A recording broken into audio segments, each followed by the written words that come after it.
ಮಾನ್ಯ ಅಧ್ಯಕ್ಷರೇ, ಅದರಿಂದ ನಾನು ಬಹಳಷ್ಟು ಇದಾವೆ. ಈಗ 2013ರಿಂದ 2008 ನಾವು ಎಷ್ಟು ದುಡ್ಡು ಖರ್ಚು ಮಾಡೋದು, ರಸ್ತೆಗಳಿಗೆ ಎಷ್ಟು ಖರ್ಚು ಮಾಡೋದು, ಹಾಸ್ಟೆಲ್ಗಳಿಗೆ ಎಷ್ಟು ಖರ್ಚು ಮಾಡೋದು, ನೀರಾವರಿಗೆ ಎಷ್ಟು ಖರ್ಚು ಮಾಡೋದು, ಆಮೇಲೆ ಬ್ರಿಡ್ಜಸ್ ಗಳು ಎಷ್ಟು ಮಾಡೋದು, ಕಟ್ಟಡಗಳು ಎಷ್ಟು ಕಟ್ಟೋದು, ಎಲ್ಲ ನಾನು ಹೇಳಕ್ ಹೋಗಲ್ಲ. ಅವ್ರು ಎಷ್ಟು ಮಾಡಿದ್ರು, ನಾವ್ ಎಷ್ಟು ಮಾಡೋದು, ಅವೆಲ್ಲ ಹೇಳಿದ್ರೆ ಮತ್ತೆ ರಾಜಕೀಯ ಮಾಡಿದ್ರು ಅಂತೇಳಿ ಎಲ್ಲ ಜಗಳಕ್ಕೆ ಬಂದ್ಬಿಡ್ತಾರೆ.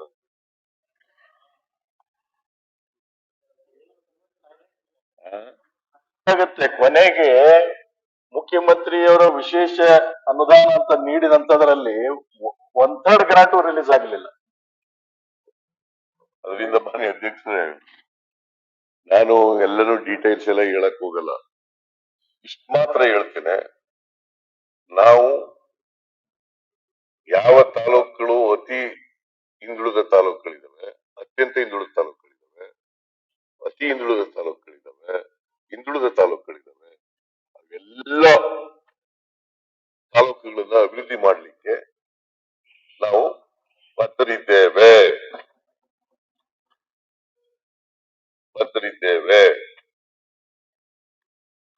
ಅದಕ್ಕೋಸ್ಕರನೇ ಒಂದು ಕಮಿಟಿ, ಹೈ ಪವರ್ ಕಮಿಟಿ ಕೂಡ ಮಾಡ್ತಾ ಇದ್ದೀವಿ. ಗೆಜೆಟ್ ನೋಟಿಫಿಕೇಶನ್ ಆದ್ರೆ ಕೆಲಸ ಶುರು ಮಾಡ್ತೀವಿ, R&R ಕೆಲಸ ಮಾಡ್ತೀವಿ, ಮಹದಾಯಿ ಯೋಜನೆಯನ್ನು ಮಾಡ್ತೀವಿ. ಆಮೇಲೆ ಮೇಕೆದಾಟು ಯೋಜನೆ ಇದೆಯಲ್ಲ, ಇದು ಈಗಾಗಲೇ 2018ರಲ್ಲೇ ಸುಪ್ರೀಂ ಕೋರ್ಟ್ ಡಿಸಿಷನ್ ಬಂದ್ಬಿಟ್ಟಿದೆ. 2018ರಲ್ಲಿ ಸುಪ್ರೀಂ ಕೋರ್ಟ್ ಡಿಸಿಷನ್ ಬಂದಿದೆ. 177 ಟಿಎಂಸಿ 177.25 ಟಿಎಂಸಿ ನೀರನ್ನು ಅವರು ಕೊಡಬೇಕು.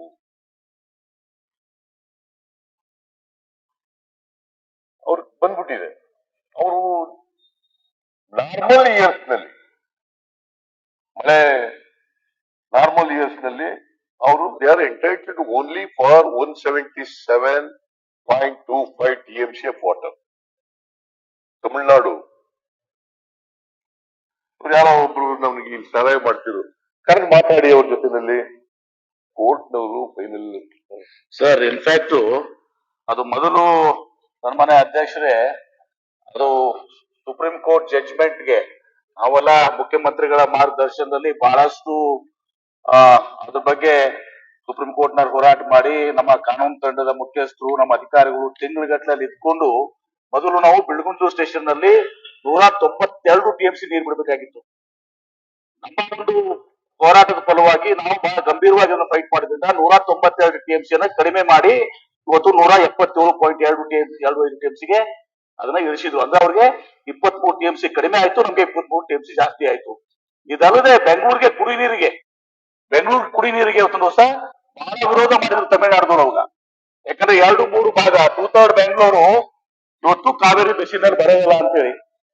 ಅವಾಗ ನಮ್ಮ ಕಾನೂನು ಮುಖ್ಯಸ್ಥರು ನಾರಿಮನ್ ಅವರು ಹೇಳಿದ್ರು, ಹಿಂದೆ ಇಂದಿರಾ ಗಾಂಧಿ ಅವರು ಇದ್ದಾಗ ತೆಲುಗು ಗಂಗಾ ಪ್ರಾಜೆಕ್ಟ್ ನಲ್ಲಿ ಕರ್ನಾಟಕ, ಮಹಾರಾಷ್ಟ್ರ ಮತ್ತು ಆಂಧ್ರ ಪ್ರದೇಶ ತಲಾ 5 ಟಿಎಂಸಿ 15 ಟಿಎಂಸಿಯನ್ನ ಅಂದು ಮದ್ರಾಸ್ ಚೆನ್ನೈ ಏನಿದೆಲ್ಲ ಮದ್ರಾಸ್ ಕುಡಿ ನೀರಿಗೆ ಕೊಟ್ಟಿದ್ರೆ, ಈ ವಿರೋಧ ಮಾಡಿ ಸರಿದಾದ್ಮೇಲೆ 4.75 ಟಿಎಂಸಿ ಅಂದ್ರೆ ಕನ್ಸಂಪ್ಷನ್ ನಾನ್ ಕನ್ಸಂಪ್ಷನ್ ಯೂಸ್ ಕೊಡಿ ಸುಮಾರು 25 ಟಿಎಂಸಿ ನೀರನ್ನ ನಾವು ಪಡ್ಕೊಂಡಿದ್ವಿ ಸಹ. ಇದು ನಮ್ಮ ಮುಖ್ಯಮಂತ್ರಿಗಳ ಮಾರ್ಗದರ್ಶನದಲ್ಲಿ ನಾವು ಗಂಭೀರವಾಗಿ ಹೋರಾಟ ಮಾಡಿದ್ರೆ ಇದೆಲ್ಲ ಸಿಕ್ಕಿರುವಂತ.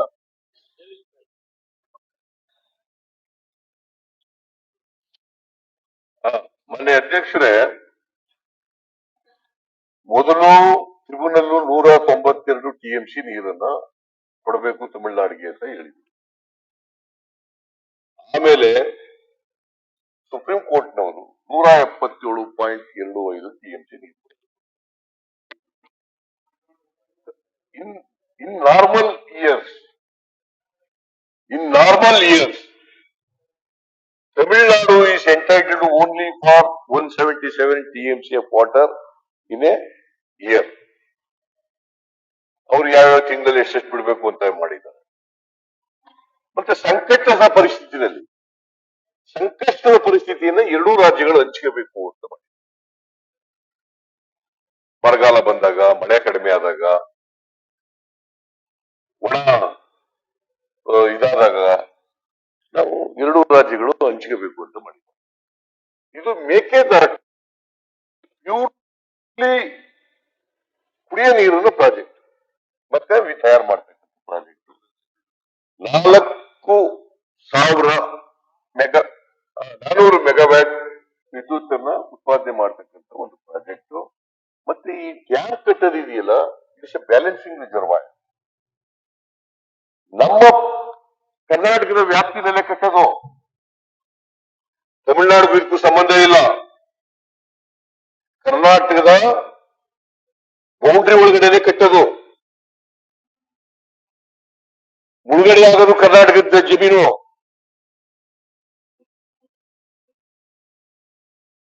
ಇದರಿಂದ ತಮಿಳುನಾಡಿಗೆ ಏನು ಹಾನಿ ಆಗಲ್ಲ. ತಮಿಳುನಾಡಿಗೆ ಲಾಭ ಆಗುತ್ತೆ, ಅವ್ರಿಗೆ ಅನುಕೂಲ ಆಗುತ್ತೆ, ಅವರು ರಾಜಕೀಯಕ್ಕೋಸ್ಕರ ವಿರೋಧ ಮಾಡ್ತಾರೆ ಎಲ್ಲ ಪಕ್ಷದವರು. ADMK ಇರ್ಬೋದು, DMK ಇರ್ಬೋದು, ಅಥವಾ ಇನ್ನೊಂದು ಯಾವ್ದು 2 ಫ್ಯಾಕ್ಷನ್ 3 ಫ್ಯಾಕ್ಷನ್ ಗಳಾಗಿದ್ದಾವೆ, ಆ ಪಕ್ಷಗಳು ಅವು ಇರ್ಬೋದು. ಅವೆಲ್ಲವೂ ಕೂಡ ರಾಜಕೀಯಕ್ಕೋಸ್ಕರ ವಿರೋಧ ಮಾಡೋದು ತಮಿಳುನಾಡಿನಲ್ಲಿ ಎಲ್ಲರೂ. ಈಗ ನಿಮ್ ಫ್ರೆಂಡ್ ಅಲ್ಲ ಸರ್ ಅವರು, ಗೋವಾದವರು ನಿಮ್ ಫ್ರೆಂಡು, ಹೋಗಿ ಈಗ ಮನೆ ಗೋವಾದವ್ರು ನಿಮ್ ಫ್ರೆಂಡು. ಈಗ ಮೇಕೆದಾಟು ಬೇಕೆ ಈಗ ಮೇಕೆದಾಟೆಲ್ಲ ಯೋಜನೆನ ನಾವು ಈಗ ಕರ್ಕೊಂಡು ಹೋಗಿದ್ದೆ.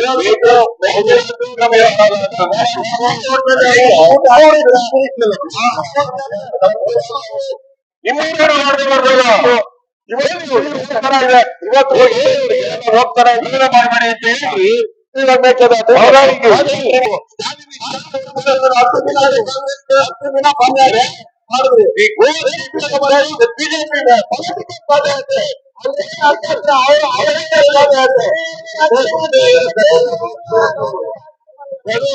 ವಿರೋಧ ಪಕ್ಷ ನಾಯಕರ ಸನ್ಮಾನ ಅಧ್ಯಕ್ಷರೇ, ಮೇಕೆದಾಟು ವಿಚಾರದಲ್ಲಿ ಮಾನ್ಯ ವಿರೋಧ ಪಕ್ಷ ನಾಯಕರೇ, ಅಲ್ಲ ಸುಪ್ರೀಂ ಕೋರ್ಟ್ ಹೇಳಿರಿ, you should be educated, you should learn understand.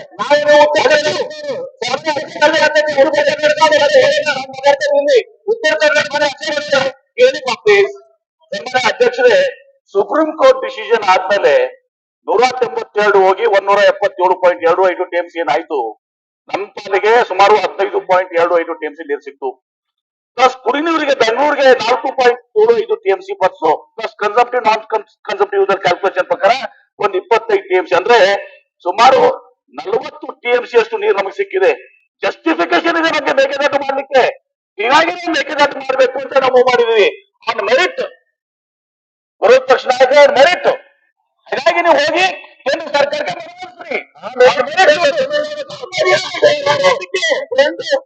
Objection ಹಾಕಿರೋರು ನಿಮ್ ಫ್ರೆಂಡ್.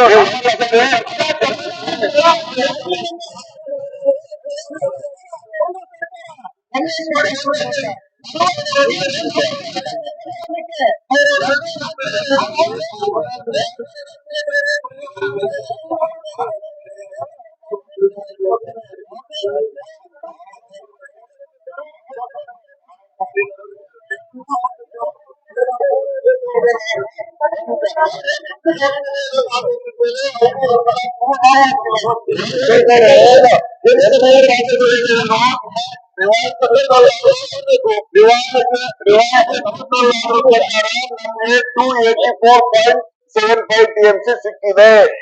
ಅದರ ಮೊದಲಿನಗಿಂತ 15 TMC ಜಾಸ್ತಿ ಸಿಕ್ತು. ರಿಲೀಸ್ 177 ಆಗಿದೆ. ಬೆಳಗೊಂಡ್ಲ ಹತ್ರ ನಮ್ಗೆ ಅನುಕೂಲ ಆಗಿದೆ. ಉಳಿಕೆ ನೀರೆಲ್ಲ ನಾವು ಮಾಡ್ಕೊಳ್ತೀವಿ ಅಂತ DK ಶಿವಕುಮಾರ್ ಬಹಳಷ್ಟು ಚೆನ್ನಾಗಿ ಜನಕ್ಕೆ ಅನುಕೂಲ ಆಗ್ಲಿ ಅಂತೇಳಿ ಶಿವಕುಮಾರ್ ಒಳ್ಳೆ ಕೆಲಸ ಮಾಡ್ತಾರೆ. ಅದನ್ನ ಸಪೋರ್ಟ್ ಮಾಡೋದ್ ಬಿಟ್ಟು ನೀವು ಇದು ಮಾತಾಡ್ತಿರಲ್ಲ. ನಾವು ಮುಖ್ಯಮಂತ್ರಿಗಳು ಉತ್ತರ ಕರ್ನಾಟಕಕ್ಕೆ ಏನ್ ಕೊಡುಗೆ ಕೊಡ್ತಾರ ಅಂತ ಕಾಯಕತ್ತೀವಿ. ಸುಳ್ಳು ಟೈಮ್ ವೇಸ್ಟ್ ಮಾಡೋದ್ ಬೇಡ, ಕಾಂಟ್ರವರ್ಸಿ ಮಾತಾಡೋದ್ ಬೇಡ. ಉತ್ತರ ಕರ್ನಾಟಕಕ್ಕೆ ಮಾತಾಡೋದು ದಯವಿಟ್ಟು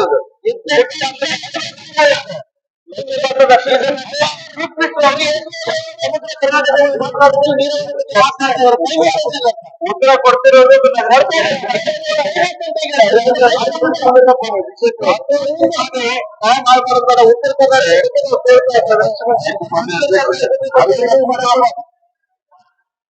ಟೈಮ್ ಆಯ್ತು, ಕೂತ್ಕೊಳ್ಳಿ, ಇವೆಲ್ಲ ಕೂತ್ಕೋಬೇಕು, ಕೂತ್ಕೊಳ್ಳಿ. ನೀವು ಜನರಲ್ಲಿ ಮೋಸ ಮಾಡಿದ್ದೀರಿ ಅಂತ ಹೇಳಿ failure ತೋರಿಸ್ಬಿಡ್ತಾರ. ಈಗ ಮಾನ್ಯ ಅಧ್ಯಕ್ಷರೇ, ಕೂತ್ಕೊಳ್ಳಪ್ಪ ಇವರೇ ಕೂತ್ಕೊಳ್ಳಿ ಪ್ಲೀಸ್. ಮಾನ್ಯ ಅಧ್ಯಕ್ಷರೇ, ತಮಿಳ್ನಾಡಿಗೂ ನಮಗೂ ಕೇರಳಕ್ಕೂ ಪಾಂಡಿಚೇರಿಗೂ ಅನೇಕ ಮಾತುಕತೆಗಳು ನಡೆದಿದ್ದಾವೆ. ವಾಜಪೇಯಿ ಅವರಿದ್ದಾಗ ನಡೆದಿದ್ದಾವೆ, ಆಮೇಲೂ ಹಿಂದೇನು ನಡೆದಿದ್ದಾವೆ. ನಾವು ಪಟೇಲ್ರಿದ್ದಾಗ ಕರುಣಾನಿಧಿ ಅವರು ತಮಿಳ್ನಾಡಿಗೆ ಹೋಗಿದ್ದೋ ಮಾತುಕತೆಗಳೆಲ್ಲ ಫೇಲ್ ಆದ್ಮೇಲೆ ಟ್ರಿಬ್ಯುನಲ್ ಕಾನ್ಸ್ಟಿಟ್ಯೂಟ್ ಆದ್ಮೇಲೆ ಟ್ರಿಬ್ಯುನಲ್ ಅವರು ಒಂದು ಹೊರಡಿ, ಅದ್ರ ಮೇಲೆ ನಾವು ಅಪೀಲ್ ಹಾಕಿದ್ರು, ಅವರು ಅಪೀಲ್ ಹಾಕಿದ್ರು. ಸುಪ್ರೀಂ ಕೋರ್ಟ್ ಅಂತಿಮವಾಗಿ ಡಿಸಿಷನ್ ಕೊಟ್ಟಿದೆ 2015. ಏನಂತ ಟ್ರಿಬ್ಯುನಲ್ ಅವ್ರು ಕೊಟ್ಟಿದ್ದು 192 TMC ವಾಟರ್ ಕೊಡಬೇಕು ತಮಿಳುನಾಡಿಗೆ ಅಂತ. ಬೆಳಿಗೊಂಡ್ಲುನಲ್ಲಿ to ensure 192 TMC water at Biligundlu ಅಂತ ಹೇಳಿದ್ರು. ಈಗಲೂ ಅದೇನ್ ಮಾಡ್ತು ಸುಪ್ರೀಂ ಕೋರ್ಟ್ನವರು, ಅದನ್ನ ಕಡಿಮೆ ಮಾಡಿ ಕುಡಿಯೋ ನೀರೆಲ್ಲ ಇದೆಲ್ಲ ಮಾಡಿ ಆವಿ ಆಗ್ತಕ್ಕಂಥ ನೀರೆಲ್ಲ ಲೆಕ್ಕಕ್ಕೆ ತಗೊಂಡು ಅದೆಲ್ಲ ಮಾಡಿದ್ಮೇಲೆ 177.25 ತಮಿಳುನಾಡಿಗೆ ಬೆಳುಗುಂಡ್ಲಿನಲ್ಲಿ ಬಿಡಬೇಕು, ಮತ್ತೆ ಬೇರೆ ಬೇರೆ ತಿಂಗಳುಗಳಲ್ಲಿ ಎಷ್ಟೆಷ್ಟು ಬಿಡಬೇಕು ಅಂತೆಲ್ಲ ಹೇಳಿದ್ದಾರೆ ಆದೇಶದಲ್ಲಿ. ನಾವು ಈಗ ಮಾತುಕತೆ ಸುಮ್ಮನೆ ರಾಜಕೀಯಕ್ಕೋಸ್ಕರ ಮಾತುಕತೆ ಅಂತ ಅನ್ಬೋದು. ಇದು ಸುಪ್ರೀಂ ಕೋರ್ಟ್ ನಲ್ಲಿ ಅಂತಿಮವಾಗಿ ಡಿಸಿಷನ್ ಆಗ್ತದೆ.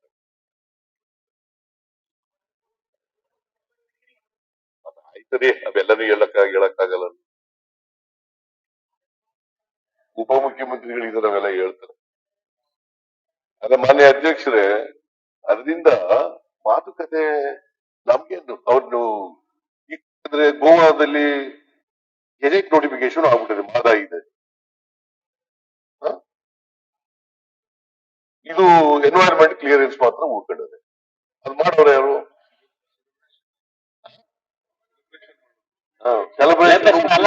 ಚುನಾವಣೆ ಎಲ್ಲ ಸೆಲೆಬ್ರೇಷನ್ ಎಲ್ಲ ಮಾಡೋದು. ಸಲುವಾಗಿ ಯಡಿಯೂರಪ್ಪನವರು ಇದ್ದಾಗ ಮುಖ್ಯಮಂತ್ರಿ ಇರುವಾಗ ಅಲ್ಲಲ್ಲ ಮಹದಾಯಿ ಸಲುವಾಗಿ ಚುನಾವಣೆ ಪ್ರತಿಯೊಂದು ಮತಕ್ಷೇತ್ರಕ್ಕೂ ಪ್ರಾರಂಭ ಮಾಡಿ ಅಂತ ಹೇಳಿ ಹೋದ್ರಿ ನೀವು. ಆಯ್ತಲ್ಲ, ಅದಾಯ್ತಾ? ಪ್ರೈಮ್ ಮಿನಿಸ್ಟ್ರೇ ನಾನು ಮಾಡಲ್ಲ, ಗೋವಾ ಚೀಫ್ ಮಿನಿಸ್ಟರ್ ಬಿಜೆಪಿ ಅವರು ಇದ್ರೆ ಆಗಲ್ಲ ಅಂತ. ಈಗ ಕೇಂದ್ರ ಸರ್ಕಾರದ ಮೇಲೆ ಒತ್ತಡ ಹಾಕಿ ಕ್ಲಿಯರೆನ್ಸ್ ಮಾಡಿ ನಾಳೆನೆ ಶುರು ಮಾಡ್ತೀವಿ ಕೆಲಸನ. ಇದು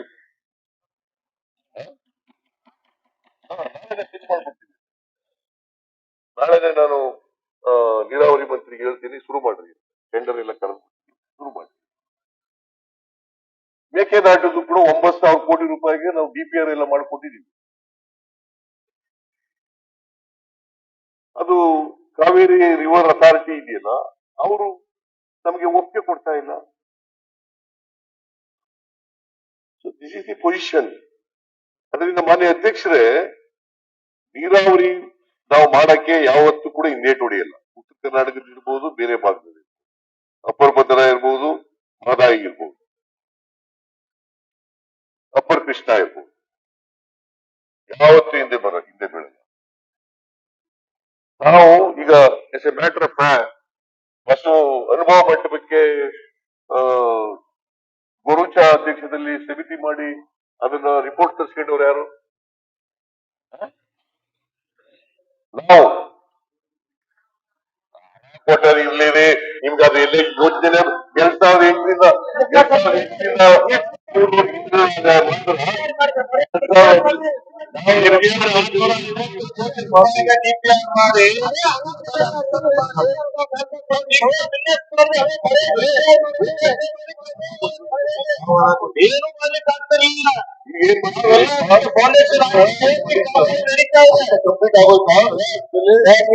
ಬಜೆಟ್ ನಲ್ಲಿ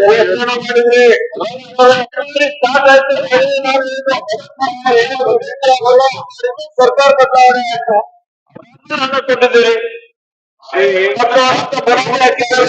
ನಿಧಿ ಮಾಡಿದವ್ರು ನಾವು, ಬಜೆಟ್ ಪ್ರೊವಿಷನ್ ಮಾಡಿದ್ರಿ, ಜೀವನ್ ಮಾಡಿದವ್ರು ನಾವು. ಏನೋ ಹೇಳ್ಬೇಕು, ಹೇಳ್ತಾರೆ. ಅದರಿಂದ ಮಾನ್ಯ ಅಧ್ಯಕ್ಷರೇ, ನಾವು ಈ ನಂಜುಂಡಪ್ಪ ವರದಿ ಇದೆಯಲ್ಲ, ಆಮೇಲೆ ಇದು ಮುಗ್ತಾ ಇದ್ದೀನಿ ಈಗ.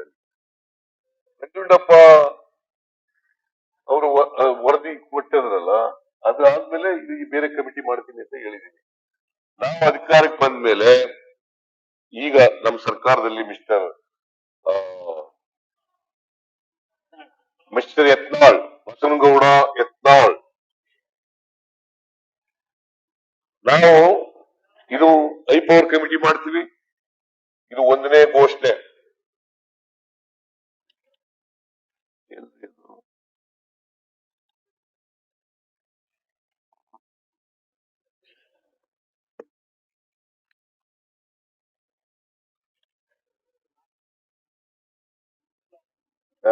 ಇಲ್ಲ ಅದು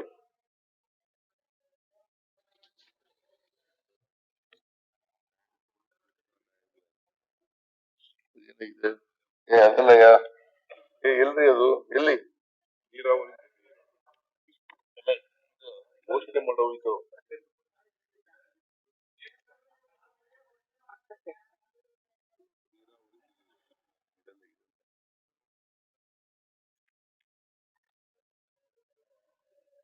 ಇಲ್ಲ, ಅವರು ಮೋಸ್ಟ್ಲಿ 1 ಲಕ್ಷ ಕೋಟಿ ಉತ್ತರ ಕರ್ನಾಟಕ ಅಂತ ಹೇಳಿದ್ರು. ಫೈನಾನ್ಸಿಯರ್ ಅಲ್ಲಿ ಎತ್ತಿಟ್ಬಿಟ್ಟವ್ರೆ. ಘೋಷಣೆ ಮಾಡ್ಬಿಟ್ರೆ ಎಲ್ಲಿಂದ ದುಡ್ಡು ತರೋದು ಅಂತ ಹೇಳಿ. ಹೇಳ್ತೀನಿ, ಕೂತ್ಕೊಳ್ಳಿ. ಈಗ ನಾವು ಘೋಷಣೆಗಳಿದೆ ಇವತ್ತು ನಾನು ಮಾಡ್ತಾ ಇದ್ದೀನಿ. ಕೇಳಿಸ್ಕೊಳ್ಳಿ, ಬರ್ಕೊಳ್ಳಿ ಇದನ್ನ. ನಾವ್ ಏನ್ ಹೇಳ್ತೀವಿ ಅದನ್ನ ಮಾಡೇ ತೀರ್ತೀವಿ. ಏನಾದ್ರು ನುಡಿದಂತೆ ಸರ್ಕಾರ ಯಾವ್ದಾದ್ರು ಇದ್ರೆ ನಮ್ ಸರ್ಕಾರ. ಮೊನ್ನೆ ಮಾನ್ಯ ಅಧ್ಯಕ್ಷರೇ, ನೀವು ಹೋಗಿದ್ರಲ್ವಾ ಮೊನ್ನೆ ಯಡಿಯೂರಪ್ಪನವರು? ನಾವು ಪತ್ರಿಕೆಯಲ್ಲಿ ಓದದ್ದು, ಅದು ಹೇಳಿದಾರೋ ಇಲ್ಲೋ ಗೊತ್ತಿಲ್ಲ. Because you have to correct me. ಏನಂತ ಹೇಳಿದ್ದಾರೆ ಅಂತಂದ್ರೆ, ಸಾಲ ಮನ್ನಾ ಮಾಡದೆ ಹೋದ್ರೆ ಈ ಸರ್ಕಾರ ಇಡೀ ರಾಜ್ಯ ತುಂಬಾ ಹೋರಾಟ ಮಾಡ್ತೀವಿ. ಯಡಿಯೂರಪ್ಪನವ್ರು ಹೇಳಿರೋದು, ಇಡೀ ರಾಜ್ಯ ತುಂಬಾ ಹೋರಾಟ ಮಾಡ್ತೀವಿ. ನಿಮ್ ಪ್ರಣಾಳಿಕೆಯಲ್ಲಿ ಹೇಳಿದ್ರಿ 2018ರಲ್ಲಿ ಅಧಿಕಾರಕ್ಕೆ ಬಂದ ಮೊದಲನೇ ಕ್ಯಾಬಿನೆಟ್ ನಲ್ಲೇ 1 ಲಕ್ಷದವರೆಗೆ ರಾಷ್ಟ್ರೀಕೃತ ಬ್ಯಾಂಕ್ಗಳಿರ್ಬಹುದು, ಸಹಕಾರ ಬ್ಯಾಂಕ್ಗಳಿರ್ಬಹುದು, ಸಾಲ ಮನ್ನಾ ಮಾಡ್ತೀವಿ. ಮಾಡಿದ್ರ ಬೋಗಸ್ ಮಾಡಿದ್ರ ಮಾಡಿಲ್ಲ. moral right he has. What moral right he has? ಇದೇ ಯಡಿಯೂರಪ್ಪನವರು ಮುಖ್ಯಮಂತ್ರಿ ಆಗಿರುವಾಗ 2009ರಲ್ಲಿ ಡಿಸೆಂಬರ್ ತಿಂಗಳಲ್ಲಿ 2009 ಡಿಸೆಂಬರ್ ತಿಂಗಳಲ್ಲಿ ಇದೇ ಉಗ್ರಪ್ಪ ಕೌನ್ಸಿಲ್ ಅಲ್ಲಿ ಉತ್ತರ ಪ್ರಶ್ನೆ ಮಾಡ್ತಾರೆ, ಸಾಲ ಮನ್ನಾ ಮಾಡ್ರಿ ಅಂತ. ಯಡಿಯೂರಪ್ಪನವ್ರು ಏನ್ ಹೇಳಿದ್ದಾರೆ ಗೊತ್ತಾ? ನಮ್ಮ ಹತ್ರ ಪ್ರಿಂಟಿಂಗ್ ಮಿಷಿನ್ ಇದೆಯಾ? ಎಲ್ಲಿಂದ ತರಲಿ ದುಡ್ಡು? ಎಲ್ಲಿಂದ ತರೋದು ದುಡ್ಡನ್ನ? ನಾವು ಏನು ಚುನಾವಣೆ ಹೇಳಿರ್ತೀವಪ್ಪ, ಹೇಳದಂತೆ ನಡ್ಕೊಳಕ್ಕಂತ ಸಾಲ ಮನ್ನಾ ಮಾಡ್ತೀವಿ. ನಮ್ಮ NDA ಪಾರ್ಟ್ನರ್ ಕುಮಾರಸ್ವಾಮಿ ಅವ್ರು ಮಾಡಿದ್ರಲ್ಲ ಸಾಲ ಮನ್ನಾ. ಆಯ್ತಪ್ಪ, ಕೂತ್ಕೊಳ್ರಿ. ಅವ್ರು ಹೇಳಿದ್ರೆ ನೀವು, ಅವ್ರು ಮಾಡಿದ್ರೆ ನೀವ್ ಹೇಳ್ರಿ ಅಂತಂದ್ರೆ ನೀವು ಅಧಿಕೃತ ವಿರೋಧ ಪಕ್ಷ. ಮೊನ್ನೆ ಮಾತಾಡಿರೋರು ನೀವು. NDA ಪಾರ್ಟ್ನರ್ ಇರ್ಲಿ. ನಾವಿದ್ದು ನಿಮ್ನ ಅಧಿಕಾರ ಕೊಡಬಾರ್ದು ಅಂತ ಕರೆದು ಅವ್ರು ಒಂದು ಅಧಿಕಾರ ಕೊಟ್ಟರು. ನಾವ್ ಹೇಳಿ ಅಷ್ಟು ದುಡ್ಡನ್ನ ಮನ್ನಾ ಮಾಡಿಸ್ತು. ಮನಮೋಹನ್ ಸಿಂಗ್ ಅವರು ಇರುವಾಗ 72,000 ಕೋಟಿ ಸಾಲ ಮನ್ನಾ ಮಾಡಿದ್ರು. ನಾನು ಮುಖ್ಯಮಂತ್ರಿ ಆಗಿರುವಾಗ 50,000 ರೂಪಾಯಿವರೆಗೆ ಸಾಲ ಮನ್ನಾ ಮಾಡಿದ್ರು. ಸೊಸೈಟಿಗಳದ್ದು ಸಾಲ ಏನ್ರಿ ರಾಜಣ್ಣ?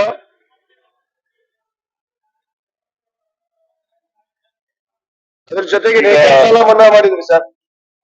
ಬರೀ ಬರಗಾಲ ಕರ್ನಾಟಕದಲ್ಲಿ ಒಂದರಲ್ಲೇ ಇಲ್ಲ, 14 ರಾಜ್ಯಗಳಲ್ಲಿ ಬರಗಾಲ ಇದೆ.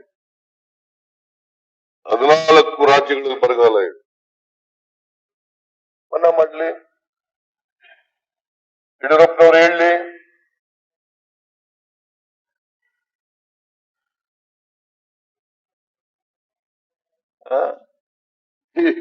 ಏನು ಯಾವಾಗ ಮನ್ನಾ ಮಾಡಿದ್ದಾರೆ? ಏನ್ ವೀರಾವೇಶಿನ ಮಾತಾಡ್ಬಿಟ್ಟ ತಕ್ಷಣ ಆಗ್ತದ ಸಾರ್ವಜನಿಕವಾಗಿ ಮಾತಿನಂತೆ ನಡ್ಕೋಬೇಕು. ನಾವು 5 ಗ್ಯಾರಂಟಿಗಳು ಕೊಟ್ಟಿದ್ದೀವಿ ಅಂತ ಹೇಳೋದು, 5 ಗ್ಯಾರಂಟಿಗಳನ್ನು ಕೂಡ ಜಾರಿ ಕೊಟ್ಟಿದ್ದೇವೆ. ಇನ್ನೊಂದೇ ಒಂದು ಗ್ಯಾರಂಟಿ ಜನವರಿನಲ್ಲಿ ಕೊಡ್ತೇವೆ.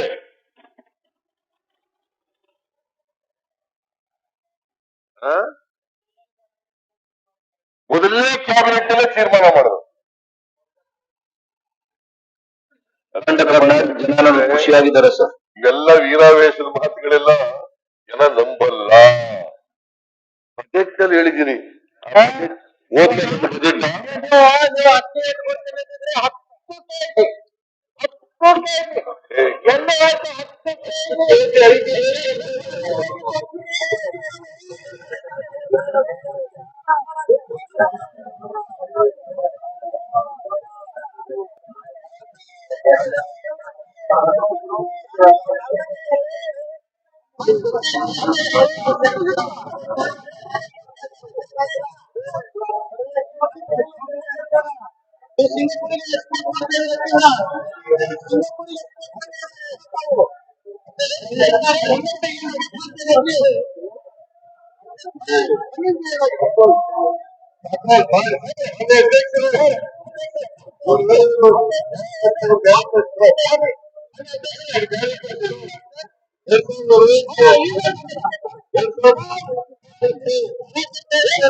ಕರ್ನಾಟಕಕ್ಕೆ ನಮ್ಮ ಹೆಸರ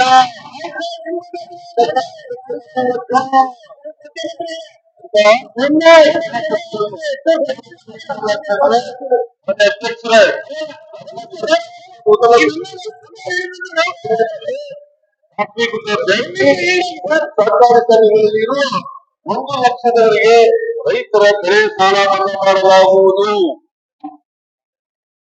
This is the promise made to the people of Karnataka through their manifesto.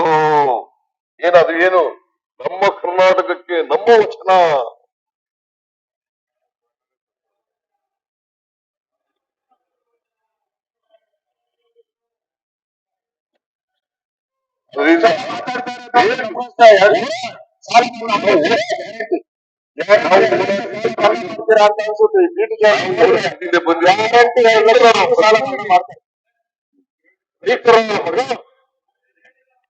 ರೈತರ ಲೀಡರ್ ಏನ್ ಮಾತಾಡ್ಬಿಟ್ಟು ಬೇರೆ ಹೇಳೋದೇ ಇಲ್ಲ.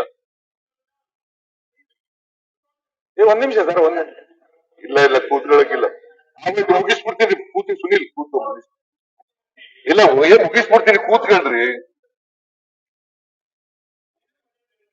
ಆಯ್ತು ಕೂತ್ಕೊಳ್ಳಪ್ಪ. ನಮ್ ಬಜೆಟ್ ನಲ್ಲಿ ಹೇಳಿದ್ವಿ, ನಾವು ಮಾಡಿದ್ವಿ. ನಾನು 165 ಭರವಸೆಗಳನ್ನ ಕೊಟ್ಟಿದ್ದು ಹಿಂದಿನ ಸರ್ಕಾರದಲ್ಲಿ. ಅದರಲ್ಲಿ 150 ಭರವಸೆಗಳನ್ನ ಈಡೇರಿಸಿದ್ದೀವಿ.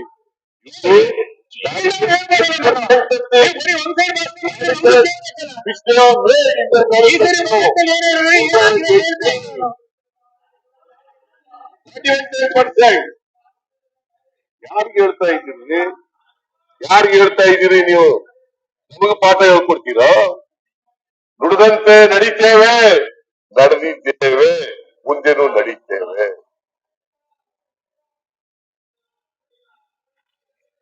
ಎಲ್ಲ ಹೇಳಿದ್ದು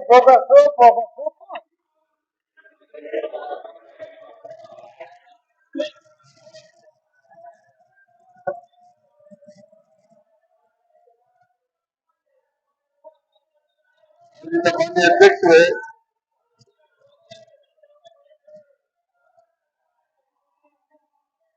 ಅಧ್ಯಕ್ಷರೇ, ಒಂದು ಘೋಷಣೆ, ಕೂತ್ಕೊಳ್ಳಿ ಎಲ್ಲ ಪ್ಲೀಸ್, ಕೂತ್ಕೊಳ್ಳಿ. ಒಂದು ಘೋಷಣೆ ಈಗ ಹೇಳಿದೀವಿ, ಹೈಪವರ್ ಕಮಿಟಿ ಮಾಡ್ತೀವಿ ಅಂತ. 2ನೇ ಘೋಷಣೆ, ಸಹಕಾರ ಬ್ಯಾಂಕುಗಳಲ್ಲಿ ಮಧ್ಯಮಾವಧಿ ಸಾಲ ಬರಗಾಲ ಬಂದಿರೋದ್ರಿಂದ ಮತ್ತೆ ಉತ್ತರ ಕರ್ನಾಟಕ ಭಾಗಕ್ಕೂ ಜನರಿಗೆ ಅನುಕೂಲ ಆಗ್ಬೇಕು ಅನ್ನೋ ಕಾರಣಕ್ಕೋಸ್ಕರ ಬ್ಯಾಂಕ್ಗಳಿರುವ ಮಧ್ಯಮಾವಧಿ ಮತ್ತು ದೀರ್ಘಾವಧಿ ಸಾಲದ ಅಸಲನ್ನು ಕಟ್ಟಿದರೆ ಸಂಪೂರ್ಣ ಬಡ್ಡಿಯನ್ನು ಮನ್ನಾ ಮಾಡಲಾಗುವುದು. ಪಶ್ಚಿಮನ್ನ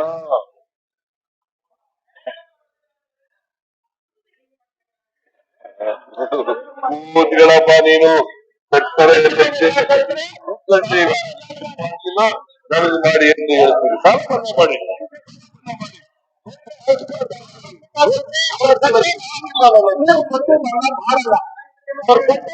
ಮಾಡಲ್ಲ ಅದೇ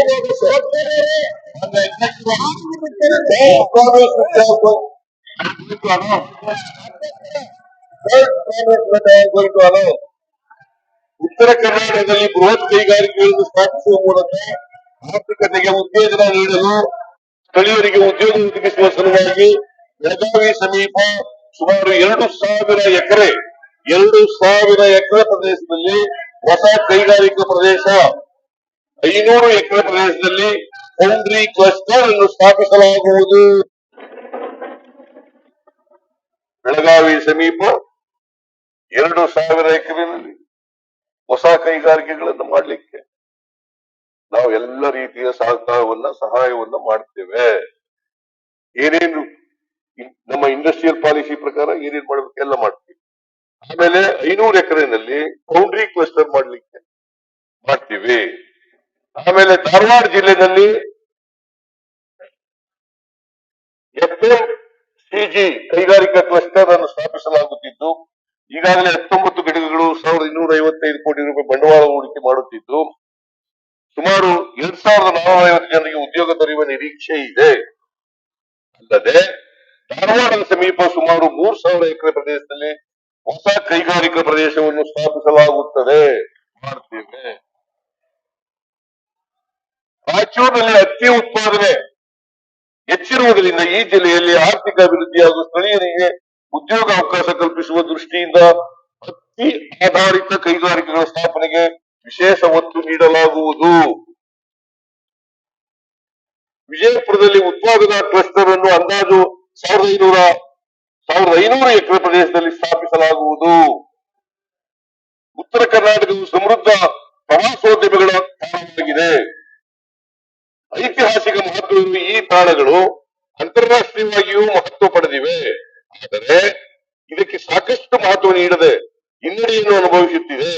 ನಾವು ಈ ವಿಚಾರವನ್ನು ಗಂಭೀರವಾಗಿ ಪರಿಗಣಿಸಿ ಪ್ರವಾಸೋದ್ಯಮವನ್ನು ಅಭಿವೃದ್ಧಿ ಮಾಡಲು ಸಮಗ್ರ ಕ್ರಿಯಾ ಯೋಜನೆಯನ್ನು ರೂಪಿಸಿ ಉದ್ಯೋಗಾವಕಾಶಗಳನ್ನು ಸೃಷ್ಟಿಸಲು ಕ್ರಮ ತೆಗೆದುಕೊಳ್ಳುತ್ತೇವೆ.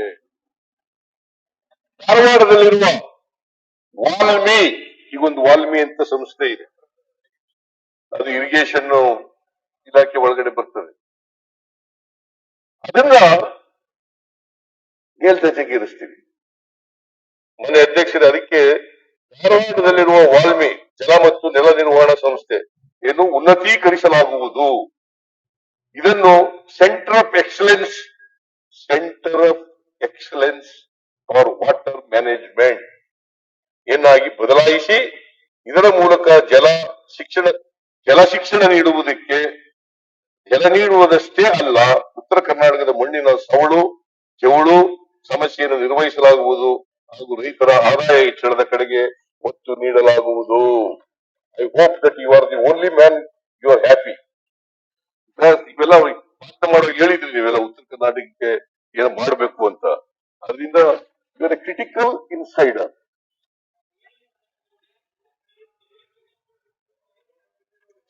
ಅದರಿಂದ ಮಾನ್ಯ ಅಧ್ಯಕ್ಷರೇ ಮುಖ್ಯಮಂತ್ರಿಗಳಿಗೆ ಅದರಿಂದ ಆಮೇಲೆ ನಾನು ಮುಗಿಸ್ಕೊಡ್ತೀನಿ. ಆಮೇಲೆ ಮಾನ್ಯ ಅಧ್ಯಕ್ಷರೇ ಇದರಿಂದ ಎಲ್ಲ ಉತ್ತರ ಕರ್ನಾಟಕದಲ್ಲಿ ಹೆಚ್ಚು ಅಭಿವೃದ್ಧಿ ಮಾಡ್ಲಿಕ್ಕೆ, ಅವರ ಜೀವನ ಮಟ್ಟ ಹೆಚ್ಚು ಮಾಡ್ಲಿಕ್ಕೆ, ಅವರ ಫಲಾದಾಯ ಹೆಚ್ಚು ಮಾಡ್ಲಿಕ್ಕೆ, ಅಭಿವೃದ್ಧಿ ಪಡಿಸ್ಲಿಕ್ಕೆ ಎಲ್ಲ ಅತ್ಯಂತ ಹಿಂದುಳಿದಿರತಕ್ಕಂಥ ತಾಲೂಕುಗಳು ಯಾವಿದ್ದಾವೆ ಅವೆಲ್ಲನೂ ಕೂಡ ಮಾಡ್ತೇವೆ. ನಾನು ಬಹುಶಃ ಎಲ್ಲ ಮಾನ್ಯ ಸದಸ್ಯರುಗಳು ಎಲ್ಲ 42 ಜನ ಮಾನ್ಯ ಸದಸ್ಯರುಗಳಿದ್ರಲ್ಲ ಎಲ್ಲಕ್ಕೂ ಪ್ರತ್ಯೇಕವಾಗಿ ಉತ್ತರ ಕೊಡಕ್ ಹೋಗಿಲ್ಲ. ನಾನು ಯತ್ನಾಳವರೆಗೂ ಕೂಡ ಉತ್ತರ ಕೊಟ್ಟಿಲ್ಲ. ನೀವು ಹೇಳಿರ್ತಕ್ಕಂಥದ್ದು BR ಪಾಟೀಲ್ ಬಹಳ ಮಾತಾಡಿದ್ರು, ಅವ್ರಿಗೂ ಕೂಡ ಕೊಟ್ಟಿಲ್ಲ. ಇಲ್ಲಿ ನಮ್ಮ ತುಕಾರಾಮ್ ಅವರು ಕೂಡ ಮಾತಾಡಿದ್ರು. ಬೇರೆಯವರೆಲ್ಲ ರಾಯಾರೆಡ್ಡಿ ನೀರಾವರಿ ಬಗ್ಗೆ ಕೂಡ ಮಾತಾಡಿದ್ರಿ. ಅದ್ರ ಬಗ್ಗೆನೂ ಕೂಡ ನಾನು ಎಲ್ಲಕ್ಕೂ ಇಂಡಿವಿಜುವಲ್ ಆಗಿ ಉತ್ತರ ಕೊಡಕ್ ಹೋಗಿಲ್ಲ. ಜನರಲ್ ಆಗಿ Karnataka is committed to all round development of the state. ಸಮಗ್ರವಾಗಿ ನಾನು ಮನವಿ ಮಾಡ್ತೇನೆ ಎಲ್ಲ ರಾಜಕಾರಣಿಗಳಿಗೆ, ಯಾವತ್ತೂ ಕೂಡ ಪ್ರತ್ಯೇಕ ರಾಜ್ಯ ಆಗ್ಬೇಕು ಅಂತ ಕೇಳಕ್ ಹೋಗ್ಬೇಡಿ, ಕೇಳಬಾರ್ದು. ಅದು ಏಕೀಕರಣದಲ್ಲಿ ಹುತಾತ್ಮರಾದಂತವರಿಗೆ ನಾವು ಅನ್ಯಾಯ ಎಸಗಿದಾಗ ಆಗ್ತದೆ, ಅದನ್ನ ಮಾಡಬಾರ್ದು ಅಂತ ಹೇಳಲಿಕ್ಕೆ ಬಯಸ್ತಾ ಇದ್ದೇನೆ. ಅದರಿಂದ we are committed to development of the north Karnataka. So our government is committed not only north Karnataka but over all development of the state. ಆಮೇಲೆ ಈ ಬಳ್ಳಾರಿ ಏರ್ಪೋರ್ಟ್, ರಾಯಚೂರು ಏರ್ಪೋರ್ಟ್ ಇದ್ರ ಬಗ್ಗೆನೂ ಕೂಡ ಗಮನ ಹರಿಸ್ತೀವಿ. ಬಳ್ಳಾರಿ ಏರ್ಪೋರ್ಟ್ ಅದನ್ನು ಅಭಿವೃದ್ಧಿ ಪಡಿಸಲಿಕ್ಕೆ, ಮತ್ತೆ ರಾಯಚೂರು ಏರ್ಪೋರ್ಟ್ ಇದ್ರ ಬಗ್ಗೆನೂ ಕೂಡ ಗಮನ ಹರಿಸ್ತಕ್ಕಂಥ ಕೆಲಸವನ್ನ ಮಾಡ್ತೀವಿ. ಉತ್ತರ ಕರ್ನಾಟಕದ ಅಭಿವೃದ್ಧಿಗೆ ಹೆಚ್ಚು ಒತ್ತು ಕೊಡ್ತಕ್ಕಂಥ ಕೆಲಸವನ್ನು ನಮ್ಮ ಸರ್ಕಾರ ಮಾಡ್ತದೆ ಅಂತಕ್ಕಂಥ ಮಾತುಗಳನ್ನು ಹೇಳಿ, ಬಹುಶಃ ನನ್ನ ಉತ್ತರದಿಂದ ಎಲ್ಲ ಮಾನ್ಯ ಸದಸ್ಯರುಗಳು ಎಲ್ಲ ಮಾನ್ಯ ಸದಸ್ಯರುಗಳು ಕೂಡ ಕೂತ್ಕೊಳ್ಳಿ. ಸೌದಿಯವರೇ, ಸಿದ್ದು ಸೌದಿಯವರೇ ಕೂತ್ಕೊಳ್ಳಿ. ಅದರಿಂದ ಎಲ್ಲರೂ ಕೂಡ ಸಮಾಧಾನ ಆಗಿದೆ ಅಂತ ಅನ್ಕೊಂಡಿದ್ದೀನಿ. ಕೂತ್ಕೊಳ್ಳಿ. ನಮ್ಮ ಸರ್ಕಾರ ಯಾವತ್ತೂ ಕೂಡ ಸಂಶಯ ಪಡಬೇಕಾದಂತ ಅಗತ್ಯ ಇಲ್ಲ. ನಾವು ನುಡಿದಂತೆ ನಡೆಯೋರು, ಏನ್ ಹೇಳಿದ್ದೀವಿ ಅದರಂತೆ ನಡೆಸೋರು, ಅದನ್ನ ಮಾಡೇ ಮಾಡಿ. ಏನೇ ಆಗ್ಲಿ ವಿರೋಧ ಪಕ್ಷದವ್ರು ಕೇಳಲಿ ಕೇಳದೆ ಹೋಗ್ಲಿ, ಕರ್ನಾಟಕ ಡೆವಲಪ್ಮೆಂಟ್ಗೆ ನಾವು ಬದ್ಧರಾಗಿದ್ದೀವಿ. Thank you very much. Thank you. ಆಯ್ತಾಯ್ತು, ಒಬ್ಬೊಬ್ರೆ ಕೇಳಿ, ಎಲ್ಲ ಒಬ್ಬೊಬ್ರೆ ಕೇಳಿ, ಕೌನ್ಸಿಲಿಗೆ ಒಬ್ಬೊಬ್ಬರು ಮಾತಾಡಿ. ಸನ್ಮಾನ್ಯ ಅಧ್ಯಕ್ಷರೇ, ಈಗ ನೆಕ್ಸ್ಟ್ ಕೇಳಿ. ನೀವೆಲ್ಲರೂ ಕೇಳಿದ್ರೆ ಏನ್ ಕೂಡ ಅರ್ಥ ಆಗುದಿಲ್ಲ ನಿಮ್ಗೆ. ಅದೇ ನಿಮ್ಗೆ ಕೊಡುವ. ಆಯ್ತು, ಒಬ್ಬೊಬ್ಬರೇ ಮಾತಾಡಿ. ಕೌನ್ಸಿಲಿಗೆ ಫಸ್ಟ್ ಮಾತಾಡಿ. ಕೂತ್ಕೊಳ್ಳಿ. ಉತ್ತರ ಕರ್ನಾಟಕಕ್ಕೆ ಈ ಸುವರ್ಣ ಸೌಧಕ್ಕೆ ಅನೇಕ ರೀತಿಯಾದಂತಹ ಆಫೀಸ್ಗಳು ವರ್ಗಾವಣೆ ಆಗಿಲ್ಲ. ಅದಕ್ಕೆ ಸನ್ಮಾನ್ಯ ಮುಖ್ಯಮಂತ್ರಿಯಲ್ಲಿ ಒಂದ್ ವಿನಂತಿ ಮಾಡ್ಕೋತೀವಿ. ಈಗಾಗಲೇ ಹಿಂದಿನ ಸರ್ಕಾರದಿಂದ ಎಷ್ಟು ಘೋಷಣೆ ಮಾಡಿದ್ರಲ್ಲ, ಆ ಎಲ್ಲ ಆಫೀಸ್ಗಳನ್ನ ಇಲ್ಲಿ ಬೆಳಗಾವಿಗೆ ಕೂಡಲೇ ವರ್ಗಾವಣೆ ಮಾಡುವಂತ ಕ್ರಮ ಮೊದಲೇ ಹಂತಕ್ಕೆ ಅದನ್ನ ಕೂಡಲೇ ಕ್ರಮ ಕೈಗೊಳ್ಬೇಕು ಅಂತ ಹೇಳಿ ಸನ್ಮಾನ್ಯ ಮುಖ್ಯಮಂತ್ರಿಯಲ್ಲಿ ವಿನಂತಿ ಅವರಿಬ್ರು ವಿನಯ್ ಕುಮಾರ್ ಇರ್ಬೇಕು. ಒಂದ್ ಯಾರು ಹೇಳಿ, ಮಾತಾಡಿ.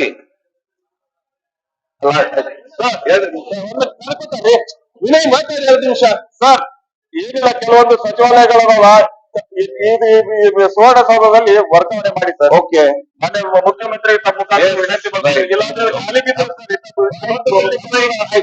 ಬಿದ್ದೋಗುತ್ತೆ ಸರ್. ಎಲ್ಲ ಉತ್ತರ ಕರ್ನಾಟಕಕ್ಕೆ ಏನು ತಾವು ಘೋಷಣೆ ಮಾಡಿದಿರಿ, ಅದನ್ನು ಸ್ವಾಗತ ಮಾಡೋದ್ರ ಮೂಲಕ ನಾನು ವಿಶೇಷವಾಗಿ ನನ್ನ ಒಂದು ಬೇಡಿಕೆಯಲ್ಲಿ ಇದು ಕೂಡ ನಾನು ಬಹಳ ಮುಖ್ಯವಾಗಿ ಪ್ರಸ್ತಾಪ ಮಾಡಿದ್ದೆ. ಕೆಲವು ಪ್ರಮುಖವಾದಂತ ಏನು ಸಚಿವಾಲಯಗಳನ್ನ ಇಲ್ಲಿ ಸುವರ್ಣಸೌಧಕ್ಕೆ ವರ್ಗಾವಣೆ ಮಾಡಬೇಕು ಸೇರ್ಕೊಂಡಿದ್ದೆ.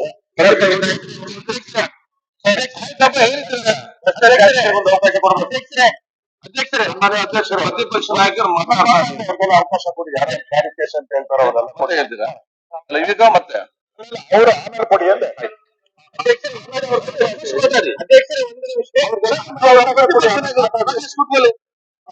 ಸನ್ಮಾನ್ಯ ಅಧ್ಯಕ್ಷರೇ, ಸನ್ಮಾನ್ಯ ಮುಖ್ಯಮಂತ್ರಿಗಳಾದಂತ ಸಿದ್ದರಾಮಯ್ಯನವರು ಅಂತೂ ಇಂತೂ ಕೊನೆಯಲ್ಲಿ ಒಂದು 10 ನಿಮಿಷ ಬಿಟ್ರೆ, ಮೊದಲು 1 ಗಂಟೆ ನಾನು ನೋಡ್ತಾ ಇದ್ದೆ. 1 ಗಂಟೆಗಳ ಕಾಲ ಇಡೀ ರಾಜ್ಯ ಸುತ್ತಾಡಿಸ್ಬಿಟ್ಟು ನಮ್ಮಲ್ಲಿ ಒಂದು ಅದೇ ಇಲ್ಲಿ ಚರ್ಚೆ ನಡೀತಾ ಕಮೆಂಟ್ ಮಾಡಬೇಡಿ, ಕೂತ್ಕಲ್ಲಿಂದ ಮಾತಾಡೋದು. ಆಮೇಲೆ ನಿಮ್ಗೆ ಏನೇನು ಅವಕಾಶ ಬರ್ತದೆ ಎಲ್ಲ ಮಾತಾಡ್ರಿ. ಉತ್ತರ ಕರ್ನಾಟಕ ಚರ್ಚೆಗೆ ಸಂಬಂಧಪಟ್ಟ ಮಾನ್ಯ ಮುಖ್ಯ ಉತ್ತರ ಕೊಟ್ಟಿದ್ದಾರೆ. ಪ್ರತಿಪಕ್ಷ ಕ್ಲಾರಿಫಿಕೇಶನ್ ಕೇಳ್ತಾ ಇದ್ದಾರೆ. ಏನ್ ಕ್ಲಾರಿಫಿಕೇಶನ್ ನಿಮ್ಗೆ ಮಾತಾಡ್ಲಿಕ್ಕಿದ್ರೆ ಮತ್ತೆ ನಿಂತು ಮಾತಾಡಿ ಕಳ್ಕೊಳ್ಳಿ. ನಾನು 8-9 ಗಂಟೆ ನಿಮಗೆ ಟೈಮ್ ಕೊಡ್ತೇನೆ. ಸೀಟಲ್ಲಿ ಯಾರು ಇರುದಿಲ್ಲ ಅವಾಗ ಮಾತಾಡಿ. ಸನ್ಮಾನ್ಯ ಅಧ್ಯಕ್ಷರೇ, ಇಡೀ ಒಂಥರ ನಮ್ಮಲ್ಲಿ ಹಳೆ ಚಿಕ್ಕ ಹುಡುಗರಿದ್ದಾಗ ಈ ಸಿನಿಮಾ ಬಾಂಬೆ ಡಬ್ಬ ಇಟ್ಕೊಂಡು ಬಾಂಬೆ ಬಂತು, ಡೆಲ್ಲಿ ಬಂತು, ಕಲ್ಕತ್ತಾ ಬಂತು ಅಂತ ತೋರಿಸ್ತಾ ಇದ್ರು. ಹಂಗೆಲ್ಲ ತೋರಿಸಿದ್ರು. ಕೊನೆಯಲ್ಲಿ ಬಂದ ಮೇಲೆ ನಾವೆಲ್ಲ ಬಹಳ ಭರವಸೆ ಇಟ್ಕೊಂಡಿದ್ರಿ. 15 ಬಾರಿ 14 ಬಾರಿ 14 ಬಾರಿ ಮುಂದೇನು ನೀವು ಮಂಡಿಸ್ತಿರಲ್ಲ ಗ್ಯಾರಂಟಿನ ಪಕ್ಕ ತಾನೆ. ಆಯ್ತು, ಈಗ ಇದಕ್ಕೆ ಸಂಬಂಧ ಕ್ಲಾರಿಫಿಕೇಶನ್ ಕೇಳಿದ್ರೆ ಅಲ್ಲ ಅದು ಕೇಳಿದ್ರಂತೆ, ನಾನು 15 ಅಂತ ಹೇಳ್ಬಿಟ್ಟೆ, ಅವ್ರ 14 ಅಂದ್ರು. ಅದಕ್ಕೆ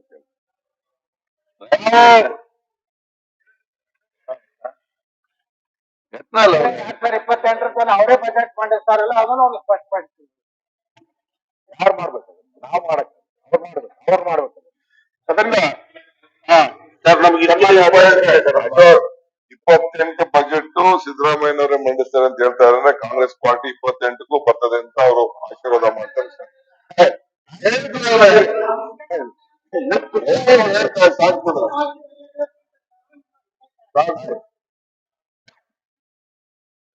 ಎಷ್ಟು ಚಾಣಕ್ಯ ಉತ್ತರ ಅಂತಂದ್ರೆ ಡಿ ಕೆ ಶಿವಕುಮಾರ್ ಅವರು. ಅಯ್ಯೋ ಇದಕ್ಕೆ ಬರ್ಲಿಕ್ಕ ಉತ್ತರ ಕನ್ನಡ ಉತ್ತರವಾಗಿ ಅಲ್ಲ ಉತ್ತರ ನಾನು ಅದೇ ಅವರು 1 ವಾರ ಉತ್ತರ ಕರ್ನಾಟಕ ಬರಲೇ ಇಲ್ಲ. ನಾನು ಎಲ್ಲ ನಮ್ಮ ಸದಸ್ಯರು ವಿನಯ್ ಯಾರ್ಯಾರು ಉತ್ತರ ಕರ್ನಾಟಕದ ಚರ್ಚೆಗಳನ್ನ ಮಾಡಿದ್ರು, ಬೆಳಗಾವಿ ಇರ್ಬೋದು, ಬಿಜಾಪುರ, ಬಾಗಲಕೋಟೆ, ಧಾರವಾಡ, ಗದಗ, ಹಾವೇರಿ, ಬೀದರ್, ಕಲಬುರಗಿ, ಯಾದಗಿರಿ, ಬಳ್ಳಾರಿ, ರಾಯಚೂರು, ವಿಜಯನಗರ, ಕೊಪ್ಪಳ ಈ ಎಲ್ಲ ಜಿಲ್ಲೆಯ ಸದಸ್ಯರುಗಳು ಮಾತಾಡಿದ್ರು. ನಾನು ನೋಟ್ ಮಾಡ್ಕೊಂಡೆ ಅವ್ರು ಏನೇನು ವಿಚಾರ ಮಾತಾಡ್ತಾವ್ರೆ. ಎಲ್ಲರೂ ಮೊದಲನೇ ಪ್ರಶ್ನೆ ನೀರಾವರಿ ಸಮಸ್ಯೆ ಬಗ್ಗೆ ಹೆಚ್ಚು ಮಾತಾಡಿದಂಥದ್ದು. ನೀರಾವರಿ, ಮಹದಾಯಿ ಬಗ್ಗೆ, ಕೃಷ್ಣಾ ಬಗ್ಗೆ, ಘಟಪ್ರಭಾ, ಮಲಪ್ರಭಾ ಇದ್ರ ಬಗ್ಗೆ ಹೆಚ್ಚು ಒತ್ತು ಕೊಟ್ಟು ಮಾತಾಡಿದ್ರು. ಇನ್ ಕೆಲವರು ಅಸಮರ್ಪಕ ಕೆರೆ ಅಭಿವೃದ್ಧಿ ಬಗ್ಗೆ, ನೀರಿನ ಸಂಗ್ರಹದ ಬಗ್ಗೆ ಇದ್ರ ಬಗ್ಗೆ ಮಾತಾಡಿದ್ದನ್ನ ನಾನು ನೋಡಿದೆ. ಬಹಳ ಒತ್ತು ಕೊಟ್ಟು ಮಾತಾಡಿದ್ರು. ಎರಡನೇದು ಅವರು ರೈತರ ಸಮಸ್ಯೆ ಬಗ್ಗೆ ಮಾತಾಡಿದ್ರು. ಉತ್ತರ ಕರ್ನಾಟಕದಲ್ಲಿ ಆಧುನಿಕ ಕೃಷಿ ತಂತ್ರಜ್ಞಾನದ ಕೊರತೆ ಇದೆ, ಇದನ್ನ ನಿವಾರಿಸಬೇಕು ಅಂತ ಹೇಳಿದ್ರು. ರೈತರ ಉತ್ಪನ್ನಗಳಿಗೆ ಪ್ರಚಾರ ಸಿಗ್ತಾ ಇಲ್ಲ, ಆ ಪ್ರಚಾರ ಆಗ್ಬೇಕು. ವಿಶೇಷವಾಗಿ ಉತ್ತರ ಕರ್ನಾಟಕದಲ್ಲಿ ಈ ದ್ರಾಕ್ಷಿ ಬೆಳಿತಾರೆ, ಅದನ್ನ ಕೋಲ್ಡ್ ಸ್ಟೋರೇಜ್ ಇಲ್ಲ. ಮಹಾರಾಷ್ಟ್ರದಲ್ಲಿ ಹೆಚ್ಚು ಕೋಲ್ಡ್ ಸ್ಟೋರೇಜ್, ನಮ್ಮವರೆಲ್ಲ ಅಲ್ಲಿಗೋಗ್ಬೇಕು ಮಹಾರಾಷ್ಟ್ರಕ್ಕೆ, ನಮ್ಮಲ್ಲೂ ಕೋಲ್ಡ್ ಸ್ಟೋರೇಜ್ ಆದ್ರೆ ಅವಕಾಶ ಜಾಸ್ತಿ ಆಗುತ್ತೆ ಅಂತ ಹೇಳಿದ್ರು. ಅದೇ ರೀತಿ ಮೂಲಭೂತ ಸೌಕರ್ಯಗಳ ಬಗ್ಗೆ, ರಸ್ತೆ ಸಮಸ್ಯೆ ಬಗ್ಗೆ ಬಹಳ ಜನ ಹೇಳಿದ್ರು. ಶೌಚಾಲಯಗಳು ಸಮಸ್ಯೆ ಹೇಳಿದ್ರು. ವಿದ್ಯುತ್ ಬಗ್ಗೆ ಅಂತೂ ಬಹಳ ಜನ ಜಾಸ್ತಿ ಮಾತಾಡಿದಂತವ್ರು ವಿದ್ಯುತ್ ಬಗ್ಗೆ, ಟ್ರಾನ್ಸ್ಫಾರ್ಮರ್ಗಳ ಬಗ್ಗೆ. ಸರಿಯಾಗಿ ವಿದ್ಯುತ್ 7 ಗಂಟೆ ನಮ್ಗೆ ಸಿಗ್ತಾ ಇಲ್ಲ. ರಾತ್ರಿ ಹೊತ್ತು ಈ ಕಾಡು ಪ್ರದೇಶದಲ್ಲಿ ಕೊಟ್ರೆ ನಮ್ಗೆ ತೊಂದರೆ ಆಗ್ತತೆ. 7 ಗಂಟೆ ನಿರಂತರವಾಗಿ ವಿದ್ಯುತ್ ಬೆಳಗ್ಗೆ ಕೊಡ್ಬೇಕು ಅಂತ ಹೇಳಿದ್ರು. ಕುಡಿಯುವ ನೀರಿನ ಸಮಸ್ಯೆ ಹೇಳಿದ್ರು. ಕುಡಿಯುವ ನೀರಿನ ಸಮಸ್ಯೆ ಬಗ್ಗೆ ಜಾಸ್ತಿ ಒತ್ತನ್ನ ಕೊಟ್ರು. ಅದೇ ರೀತಿ ಕೈಗಾರಿಕೆಗಳು, ಬೃಹತ್ ಕೈಗಾರಿಕೆಗಳು ಸ್ಥಾಪನೆ ಆಗ್ಬೇಕು, ಸ್ಟಾರ್ಟ್ಅಪ್ಗಳು ಈ ಭಾಗದಲ್ಲಿ ಬರಬೇಕು ಅಂತ ಹೇಳಿದ್ದಾರೆ. ಅದೇ ರೀತಿ ಪ್ರಾಥಮಿಕ ಆರೋಗ್ಯ ಕೇಂದ್ರಗಳ ಬಗ್ಗೆ ಮಾತಾಡಿದ್ದಾರೆ. ಮಲ್ಟಿ ಸ್ಪೆಷಾಲಿಟಿ ಆಸ್ಪತ್ರೆಗಳು, ಬೇರೆ ಬೇರೆ ನಾವು ಹೈದರಾಬಾದ್ಗೆ ಹೋಗ್ಬೇಕು, ಬಾಂಬೆಗೆ ಹೋಗ್ಬೇಕು, ನಮ್ಮಲ್ಲೇ ಮಲ್ಟಿ ಸ್ಪೆಷಾಲಿಸ್ಟ್ ಆಸ್ಪತ್ರೆಗಳು ಬರಬೇಕು ಅನ್ನೋದು ಹೇಳಿದ್ದಾರೆ. ಅದೇ ರೀತಿ ಮಹಿಳಾ ಕಾಲೇಜುಗಳು ಕೊರತೆ ಇದೆ, ಇದಾಗಬೇಕು ಅಂತ ಹೇಳಿದ್ದಾರೆ. ಸನ್ಮಾನ್ಯ ಅಧ್ಯಕ್ಷರೇ, ಆದ್ರೆ ಮುಖ್ಯಮಂತ್ರಿಗಳು ಎಲ್ಲೂ ಕೂಡ ಇದರ ಬಗ್ಗೆ ಏನು ಪ್ರಸ್ತಾವ ಮಾಡಿಲ್ಲ. ಮತ್ತೆ ಅವರೆಲ್ಲೂ ಕೂಡ ಇದಕ್ಕೆ ಇವಾಗ ಏನ್ ಘೋಷಣೆ ಮಾಡಿದ್ರು, ಇದು ಕಮಿಟಿ ಒಂದ್ ಬಿಟ್ರೆ ಉಳಿದಕ್ಕೆ ಯಾವುದಕ್ಕೂ ಆರ್ಥಿಕ ಬೆಂಬಲ ಏನಿದೆ ಅಂತ ಹೇಳಿ ಘೋಷಣೆ ಮಾಡಿಲ್ಲ. ಇಷ್ಟು ಹಣ ನಾವೆಲ್ಲ ಅಂದ್ಕೊಂಡಿದ್ರಿ. ಸಿದ್ದರಾಮಣ್ಣವರು ಮುಖ್ಯಮಂತ್ರಿಗಳು ಯಾವಾಗಲೂ ಬಹಳ ಸ್ಪೆಸಿಫಿಕ್ ಆಗಿರ್ತಾರೆ, ಸುಮ್ನೆ ಹಂಗೆ ಓವರಲ್ ಆಗಿ ಹೇಳಲ್ಲ. ಸ್ಪೆಸಿಫಿಕ್ ಆಗಿ ಹೇಳ್ತಾರೆ, ಏನೋ ಕಾರ್ಯಕ್ರಮ ಮಾಡಿದ್ರೆ ಇದಕ್ಕೆ ಎಷ್ಟು ಹಣ ಬೇಕು, ಇದಕ್ಕೆ ಯಾವ ರೀತಿ ಹೊಂದಿಸ್ತೀರಿ ಬಡ್ಜೆಟ್ ಅಲ್ಲಿ ಅನ್ನೋ ಮಾತನ್ನ ಹೇಳ್ತಾರೆ. ಇಲ್ಲಿ ಘೋಷಣೆ ಮಾಡಿದ್ರೆ ಹೊರತು ಅದಕ್ಕೆ ಯಾವುದೇ ರೀತಿಯ ಆರ್ಥಿಕ ಬೆಂಬಲವನ್ನ ಘೋಷಣೆ ಮಾಡಿ, ಎಲ್ಲೂ ಕೂಡ ಮಾಡಿ ಆರ್ಥಿಕ ಬೆಂಬಲ ಮಾಡಿ. ಆರ್ಥಿಕ ಸಂಪನ್ಮೂಲ ಆಮೇಲೆ ಘೋಷಣೆ ಮಾಡಿಲ್ಲ. ಆಯ್ತು, ಘೋಷಣೆ ಮಾಡಿಲ್ಲ ಅವರು. ನನಗನ್ಸ್ತದೆ ಒಂದು ರೀತಿ ಉತ್ತರ ಕರ್ನಾಟಕದ ಜನ ಎಷ್ಟೊತ್ತು 3 ದಿನದ ಕಾಲ ಚರ್ಚೆ ಮಾಡಿದೆ. ನನ್ಗನ್ಸುತ್ತೆ ಮುಖ್ಯಮಂತ್ರಿಗಳು ಒಂದ್ ರೀತಿ ಅವ್ರಿಗೆ ಮೂಗಿಗೆ ತುಪ್ಪ ಸವರಿದ್ದಾರೆ. ಅದು ಬಿಟ್ಟರೆ ಏನು ಇದರಲ್ಲಿ ಕಾಣಿಸಿಲ್ಲ. ಬಿಡಿ, ಸುಳ್ಳು ಸುಳ್ಳು ಸುಳ್ಳು. ನಮ್ಮ ಎಂ ಬಿ ಪಾಟೀಲ್ ಅವರು ಇವಾಗ ಎಂ ಬಿ ಪಾಟೀಲ್ ಆಮೇಲೆ ಮಾತಾಡಿ. ನೀವು ಕೈಗಾರಿಕೆ ಘೋಷಣೆ ಅದಲ್ಲ ಆಮೇಲೆ ಮೊದಲೇ ಮಾಡ್ಬಿಟ್ಟಿದ್ರ, ಈಗ ಸುಮ್ಮನೆ ಅವ್ರ ಕೈಲಿ ಹೇಳ್ಸಿದ್ದೀರ ಅಷ್ಟೇ. ಅದರಿಂದ ಇಲ್ಲಿ ಹಣದ ಪ್ರಶ್ನೆ ಇದೆ, ಹಣದ ಪ್ರಶ್ನೆ ಇದೆ. ಈಗಲೇ ನಾನು ಮೊನ್ನೆನೂ ಕೂಡ ಭಾರತದಲ್ಲಿ ಮಾತಾಡ್ಬೇಕಾದ್ರೆ ಹೇಳಿದೆ, ಈ ಸರ್ಕಾರ ಹಣಕಾಸಿನ ಒಂದು ಪರಿಸ್ಥಿತಿ ಏನಿದೆ ಅದ್ರ ಬಗ್ಗೆ ಶ್ವೇತಪತ್ರ ಕೊಟ್ರೆ ನಮಗೂ ಅರ್ಥ ಆಗ್ತದೆ. ಎಷ್ಟು ಹಣ ಇದೆ, ಮುಂದೆ ಎಷ್ಟು ಬರ್ಬೋದು, ಯಾವ ಮೂಲಗಳಿಂದ ಸಂಗ್ರಹ ಮಾಡ್ತಾರೆ. ಮೊನ್ನೆ ಕೂಡ ರೆವೆನ್ಯೂ ಇಲಾಖೆ ಟ್ಯಾಕ್ಸ್ ಗಳೆಲ್ಲ ಜಾಸ್ತಿ ಮಾಡಿದ್ದಾರೆ. ಈಗ ಪೆಟ್ರೋಲ್ ಡೀಸೆಲ್ ಏನೋ ಜಾಸ್ತಿ ಮಾಡ್ತೀನಿ ಅಂತ ಹೇಳಿದ್ದಾರೆ. ವೆಹಿಕಲ್ ಎಲೆಕ್ಟ್ರಿಕ್ ವೆಹಿಕಲ್ಗಳದ್ದೇ ಜಾಸ್ತಿ ಮಾಡ್ತೀನಿ ಅಂತ ಹೇಳಿದ್ದಾರೆ. ಇದೆಲ್ಲ ಕ್ರೋಢೀಕರಣ ಮಾಡಿ ಎಷ್ಟು ಹಣ ಬರ್ತದೆ, ನಾವು ಎಷ್ಟು ಉತ್ತರ ಕರ್ನಾಟಕಕ್ಕೆ ಅವಕಾಶ ಮಾಡಿಕೊಡ್ಬೋದು ಅಂತ ಹೇಳಲೇ ಇಲ್ಲ. ನಾನು ನೋಡಿದ್ದೀನಿ ಪ್ರತಿಯೊಂದ್ ಸಾರಿನೂ ಮುಖ್ಯಮಂತ್ರಿಗಳು ಹೇಳಿರೋದು, ನಮ್ಮ ಎಂ ಎಲ್ ಎಗಳು ಏನ್ ಹೇಳಿದ್ದಾರೆ ಅದನ್ನೇ ರಿಪೀಟ್ ಮಾಡಿದ್ದಾರೆ. ಉತ್ತರ ಕರ್ನಾಟಕ ಇಷ್ಟು ಪ್ರಾಬ್ಲಮ್ ಇದೆ, ಇಲ್ಲಿ ಪ್ರಾಬ್ಲಮ್ ಇದೆ, ಅಲ್ಲಿ ಪ್ರಾಬ್ಲಮ್ ಇದೆ. ಅವ್ರು ಪೂರ್ತಿ 95% ಅವ್ರು ಮಾತಾಡಿದ್ರಲ್ಲಿ ಇಲ್ಲಿ ಪ್ರಾಬ್ಲಮ್ ನಮ್ಮ ಸದಸ್ಯರು ಹೇಳಿದ್ರು ಅದನ್ನೇ ರಿಪೀಟ್ ಮಾಡಿದ್ದಾರೆ. ನಾನು ಮುಖ್ಯಮಂತ್ರಿಗಳು ಕೇಳೋದು, ಅವರು ನಮ್ಮ ಬಿಜೆಪಿ ಮೇಲೆ, ಕೇಂದ್ರ ಸರ್ಕಾರದ ಮೇಲೆ, ನರೇಂದ್ರ ಮೋದಿ ಮೇಲೆ ಆಪಾದನೆಗಳನ್ನ ಮಾಡುದು. ನಾನು ಓಕೆ ಒಪ್ಕೊಂತೀನಿ, ನಾನು ಏನು ಅದಕ್ಕೆ ಇದೇನು ಹೇಳಲ್ಲ. ಮಾಡಿದ್ದೀರ. ನಾನು ಎರಡೇ ವರ್ಷ, ಎರಡೇ ಟರ್ಮು ಸರ್ಕಾರ, ಒಂದು 5 ವರ್ಷ, ಇನ್ನೊಂದು 3.5 ವರ್ಷ ಏನೋ, 2 ಟರ್ಮ್ ಸರ್ಕಾರ ಅಷ್ಟೇ. ನೀವು 10 ರಿಂದ 12 ಬಾರಿ ರಾಜ್ಯದಲ್ಲಿ ಸರ್ಕಾರ ಮಾಡಿದ್ದೀರಿ. 10 ರಿಂದ 12 ಬಾರಿ ರಾಜ್ಯದಲ್ಲಿ ಸರ್ಕಾರ ನಡೆಸಿದ್ದಾರೆ ಕಾಂಗ್ರೆಸ್. ಆದ್ರೂ ಕೂಡ ಇನ್ನು ಉತ್ತರ ಕರ್ನಾಟಕದಲ್ಲಿ ಈ ತರ ಪರಿಸ್ಥಿತಿ ಇದೆ, ಈ ತರ ಪ್ರಾಬ್ಲಮ್ ಇದೆ, ನೀರಾವರಿ ಯೋಜನೆಗಳು ಕುಂಠಿತ ಆಗಿದೆ. ಲಾಲ್ ಬಹದ್ದೂರ್ ಶಾಸ್ತ್ರಿ ಅವರು 1962ರಲ್ಲಿ ಶಂಕುಸ್ಥಾಪನೆ ಮಾಡಿದ್ರು. 65ರಲ್ಲಿ ಸ್ಥಾಪನೆ ಮಾಡಿದ್ದು. ಮುಗಿರೋ ಇಲ್ಲ ಇನ್ನ ಕೃಷ್ಣ. ಆಮೇಲೆ ಎಂ ಬಿ ಪಾಟೀಲ್ ಹೇಳಿದ್ರು, ಕೃಷ್ಣ ಕಣ್ಣೀರನ್ನು ಒರೆಸ್ತೀರಿ ಅಂತ ಹೇಳಿದ್ರು. ಎಚ್ ಕೆ ಪಾಟೀಲ್ ಅವರು, ಕೃಷ್ಣ ಕಣ್ಣೀರನ್ನು ಒರೆಸ್ತೀರಿ. ನಾವು 5 ವರ್ಷದಲ್ಲಿ ಕ್ಲಾರಿಫಿಕೇಶನ್ ಕೇಳಿ ಅದನ್ನ ಕ್ಲಾರಿಫಿಕೇಶನ್, ಅದಕ್ಕೇನಾದ್ರು ಹಣ ಕೊಡ್ತಾರೆ ಅಂತ ತಿಳ್ಕೊ. ಓಕೆ. ಈ ಸಾರಿ ಬಜೆಟ್ ಅಲ್ಲಿ ಎಷ್ಟಿದೆ ಇಟ್ಟಿದ್ದೀರ ನೀರಾವರಿಗೆ? ಸನ್ಮಾನ್ಯ ಡಿ ಕೆ ಶಿವಕುಮಾರ್ ಅವರೇ, ನೀವೇನೋ ಇಲ್ಲ 15,000 ಕೋಟಿ ಏನೋ ಇರ್ಬೇಕು ನೋಡ್ರಿ, 15-16 ಅಷ್ಟೇ. ಇಲ್ಲ ಡಿ ಕೆ ಶಿವಕುಮಾರ್ ಅವರೇ ಅಂತಾನೆ ಕಡಿಮೆ ಇಟ್ಟಿದ್ದೀರಾ. ನಿನ್ನೆ ನಾವು 23,000 ಕೋಟಿ ಇಟ್ಟಿದ್ರಿ, ನೀವು 50,000 ಕೋಟಿ ಆಗ್ಬೇಕಾಯ್ತು. 50,000 ಕೋಟಿ ಜಾಸ್ತಿ, ಯಾಕಂದ್ರೆ ಬೆಲೆಗಳು ಜಾಸ್ತಿ ಆಗಿದೆ. 50,000 ಕೋಟಿ ಆಗ್ಬೇಕಾಯ್ತು, ಕೊಡ್ಲಿಲ್ಲ ನೀರಾವರಿಗೆ. ರಾಜ್ಯದಲ್ಲಿ ನೀರಾವರಿ ಯೋಜನೆಗಳು ಉತ್ತರ ಕರ್ನಾಟಕದಲ್ಲಿ ಆಗ್ಬೇಕು ನೀರಾವರಿ ಯೋಜನೆ ಅಂತೀರಾ, ಎಲ್ಲಾಗ್ತೈತೆ? ನೆಕ್ಸ್ಟ್ ಕ್ಲಾರಿಫಿಕೇಶನ್ ಆಗಿಲ್ಲ. ಹೊಸ ಬಂಡೂರಿ ಬಗ್ಗೆ ಮಾತಾಡಿದ್ರಿ, ಕೇಂದ್ರ ಸರ್ಕಾರ ಅಂದ್ರಿ, ಹೇಳ್ತಿದ್ದಾರೆ ಈ ನೀರಾವರಿ ಸಮಾಧಾನ ನೋಟಿಫಿಕೇಶನ್ ಮಾಡಿಸ್ಬೇಕಂತ. ಅದು ಏನದು ನೋಡಿ, ನಾವು ಅವ್ರಿಗಿಂತ ನಾವು ನೀರಾವರಿ ಯೋಜನೆಗಳ ಬಗ್ಗೆ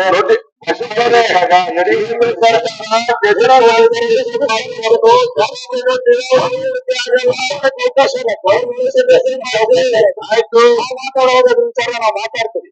ಕ್ಲಾರಿಫಿಕೇಶನ್ ಎಷ್ಟಿದೆಯೋ ಅಷ್ಟೊಂದು ಹೇಳಿದ್ದೀನಿ. ಅದರಿಂದ ನಾನು 50 ವರ್ಷ ಆಡಳಿತ ಮಾಡಿದಂತ ಕಾಂಗ್ರೆಸ್ ಅವರು ಸುಮ್ನೆ 9 ವರ್ಷ ಆಡಳಿತ ಮಾಡಿದ್ಮೇಲೆ ಬಿಜೆಪಿ ಮೇಲೆ ಆಪಾದನೆ ವರ್ಷ ಸರಿ ಇಲ್ಲ. ತಪ್ಪು ನಿಮ್ದೆ. 50 ವರ್ಷ ಏನ್ ಮಾಡ್ತಾ ಇದ್ದೀವಿ? ಉತ್ತರ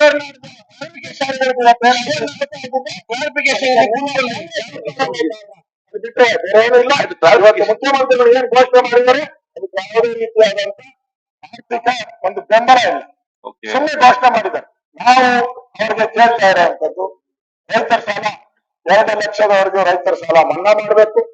ಮತ್ತು ಬರದಲ್ಲಿ ಹೆಚ್ಚು ತಾಲೂಕುಗಳು ಉತ್ತರ ಕರ್ನಾಟಕ ತಾಲೂಕುಗಳಿದೆ, ಎಕರೆಗೆ 25,000 ರೂಪಾಯಿ ಕೊಡ್ಬೇಕು ಅನ್ನೋ ಒಂದು ಮಾತನ್ನ ನಾವು ಈಗಾಗಲೇ ಹೇಳಿದ್ವಿ. ಅದನ್ನ ಮಾಡಬೇಕು ಅನ್ನೋ ಒತ್ತಾಯವನ್ನು ನಾನು ಮಾಡ್ತಾ ಇದ್ದೀನಿ. ಜನಾರ್ದನ್ ರೆಡ್ಡಿ ಅವರು ಒಂದ್ ಸೆಕೆಂಡ್. ಸನ್ಮಾನ್ಯ ಮುಖ್ಯಮಂತ್ರಿಗಳು ಇಡೀ ಉತ್ತರ ಕರ್ನಾಟಕದ ಅಭಿವೃದ್ಧಿ ಬಗ್ಗೆ ಅವರು ಮಾತಾಡಿದ್ದಕ್ಕೆ ವಿಶೇಷವಾಗಿ ನಾನು ಅವ್ರಿಗೆ ಧನ್ಯವಾದಗಳನ್ನ ಹೇಳ್ತಾ ಇದ್ದೇನೆ.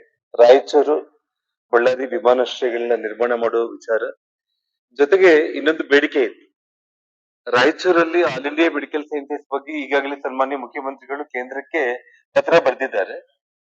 ನಮ್ಮ ವಿರೋಧ ಪಕ್ಷದ ನಾಯಕರು ಕೂಡ ಕೈ ಜೋಡಿಸಿ ರಾಯಚೂರಿಗೆ ಆಲ್ ಇಂಡಿಯಾ ಮೆಡಿಕಲ್ ಸೈನ್ಸಸ್ ತಗೊಂಡ್ ಬರುವಂತ ಒಂದು ಪ್ರಾಮಾಣಿಕ ಪ್ರಯತ್ನ ಪಕ್ಷಾತೀತವಾಗಿ ಎಲ್ಲರೂ ಮಾಡಬೇಕು ಅನ್ನುವಂತ ಒಂದು ವಿಚಾರ. ಜೊತೆಗೆ ನವಲಿ ಜಲಾಶಯದ ಬಗ್ಗೆ ತಾವು ಈಗಾಗಲೇ ಬಜೆಟ್ ಅಲ್ಲಿ ಘೋಷಣೆ ಮಾಡಿದ್ದೀರಿ. 1,000 ಕೋಟಿ ಅಮೌಂಟ್ ಅನ್ನು ಕೂಡ ಅದಕ್ಕೆ ಸೀಮಿತ ಮಾಡಿದ್ದೀರಿ. ಡಿಪಿಆರ್ ನ ಮಾಡಿ ಇವತ್ತು ಆಂಧ್ರ ಮತ್ತು ತೆಲಂಗಾಣ ಮುಖ್ಯಮಂತ್ರಿಗಳು ಖಂಡಿತವಾಗ್ಲೂ ಕೂಡ ನಮಗೆ ಸಹಕಾರ ಕೊಡ್ತಾರೆ. ಆ ನವಲಿ ಜಲಾಶಯದ ಮೂಲಕ 32 ಟಿಎಂಸಿ ಆಗೋದ್ರ ಮೂಲಕ ರಾಯಚೂರು, ಕೊಪ್ಪಳ, ಬಳ್ಳಾರಿ, ವಿಜಯನಗರ 4 ಜಿಲ್ಲೆಗಳಿಗೂ ಕೂಡ ನೀರಾವರಿ ಮತ್ತು ಕುಡಿಯುವ ನೀರಿನ ಸಮಸ್ಯೆ ನೀಗಿಸಿದಂತಾಗುತ್ತೆ. ಆ ಒಂದು ವಿಚಾರ ತಾವು ಹೇಳಿದ್ರೆ ಚೆನ್ನಾಗಿರ್ತಿತ್ತು. ಆದ್ರೂ ಪರವಾಗಿಲ್ಲ. ಜನಾರ್ದನ್ ರೆಡ್ಡಿ ಅವರೇ, ಬಜೆಟ್ ನಲ್ಲಿ ಹೇಳಿರೋದ್ರಿಂದ ನಾನು ಹೇಳಕ್ ಹೋಗಿಲ್ಲ. ನವಿಲೆ ಇದೆಯಲ್ಲ, ಜಲಾಶಯ ಇದೆಯಲ್ಲ, ಅದು ಮಾಡ್ತೀವಿ. ಯಾಕಂದ್ರೆ ಹೂಳು ತುಂಬಿಕೊಂಡಿದೆ ತುಂಗಭದ್ರಾ ಇದೆ. ಅದನ್ನ ಸರಿದೂಗಿಸ್ಬೇಕಾದ್ರೆ ಒಂದು ಜಲಾಶಯ ಬೇಕೇ ಬೇಕು, ಬ್ಯಾಲೆನ್ಸಿಂಗ್ ರಿಸರ್ವಾಯರ್ ಬೇಕೇ ಬೇಕು. ಅದಕ್ಕೋಸ್ಕರ ಅದನ್ನ ಮಾಡ್ತೀವಿ. We are committed to it. We have made a promise in the budget. Ratna, ಇನ್ನೊಂದು ವಿಷಯ ಸರ್, ಅಲ್ಲ ನಾನು ಮೊನ್ನೆನೇ ತಮಗೆ ಒಂದು ಮನವಿ ಮಾಡಿದ್ದೆ. ಸನ್ಮಾನ್ಯ ಮುಖ್ಯಮಂತ್ರಿಗಳು ಎಲ್ಲರಿಗೂ ಧನ್ಯವಾದಗಳು ಹೇಳಿದ್ರು. ಭಾರತೀಯ ಜನತಾ ಪಕ್ಷ ಜೆಡಿಎಸ್ ಅಂತ ಹೇಳಿದಿರಿ. ದಯಮಾಡಿ ನನ್ನ ಪಕ್ಷದ ಹೆಸರು ಇನ್ನೂ ನಿಮಗೆ ಅಭ್ಯರ್ಥ ಆಗ್ತಾ ಇಲ್ಲ ಅನ್ಕೊಳ್ತೀನಿ. ಕಲ್ಯಾಣ ರಾಜ್ಯ ಪ್ರಗತಿ ಪಕ್ಷದ ಒಂದು ಅಭ್ಯರ್ಥಿ ಕೂಡ ತಾವು ಧನ್ಯವಾದಗಳು ಹೇಳಿದ್ರೆ ನಂಗೆ ಬಹಳ ಖುಷಿ ಆಗುತ್ತೆ. ಯಾಕಂದ್ರೆ ನಾನು ಸ್ವಂತ ಹೋರಾಟ ಮಾಡ್ಕೊಂತಾನೆ ಹೋಗ್ತಾನೆ ಇರ್ತೀನಿ. Thank you sir. ಕರ್ನಾಟಕ ಅವರೇ, ನಾವು ಬಹಳ ನಿರೀಕ್ಷೆ ಮಾಡಿದ್ದೇನಂದ್ರೆ ಕರ್ನಾಟಕದ 70% ನೀರಾವರಿ ಆಗುದ್ರ ಮೂಲಕ ಕರ್ನಾಟಕದಲ್ಲಿ ಇವತ್ತೇನು ಬರಗಾಲ ಮತ್ತು ಅತಿವೃಷ್ಟಿ, ಇದಕ್ಕೊಂದು ಶಾಶ್ವತ ಪರಿಹಾರ ಅಂದ್ರೆ ಕೃಷ್ಣಾ ಕಣಿವೆಯ ನೀರಾವರಿ ಯೋಜನೆಗಳು.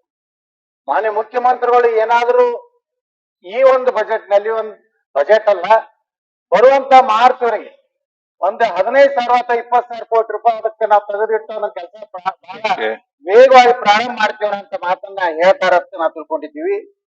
ಅದ್ರ ಬಗ್ಗೆ ಎಲ್ಲಿನೂ ಪ್ರಸ್ತಾಪ ಮಾಡಲಿಲ್ಲ.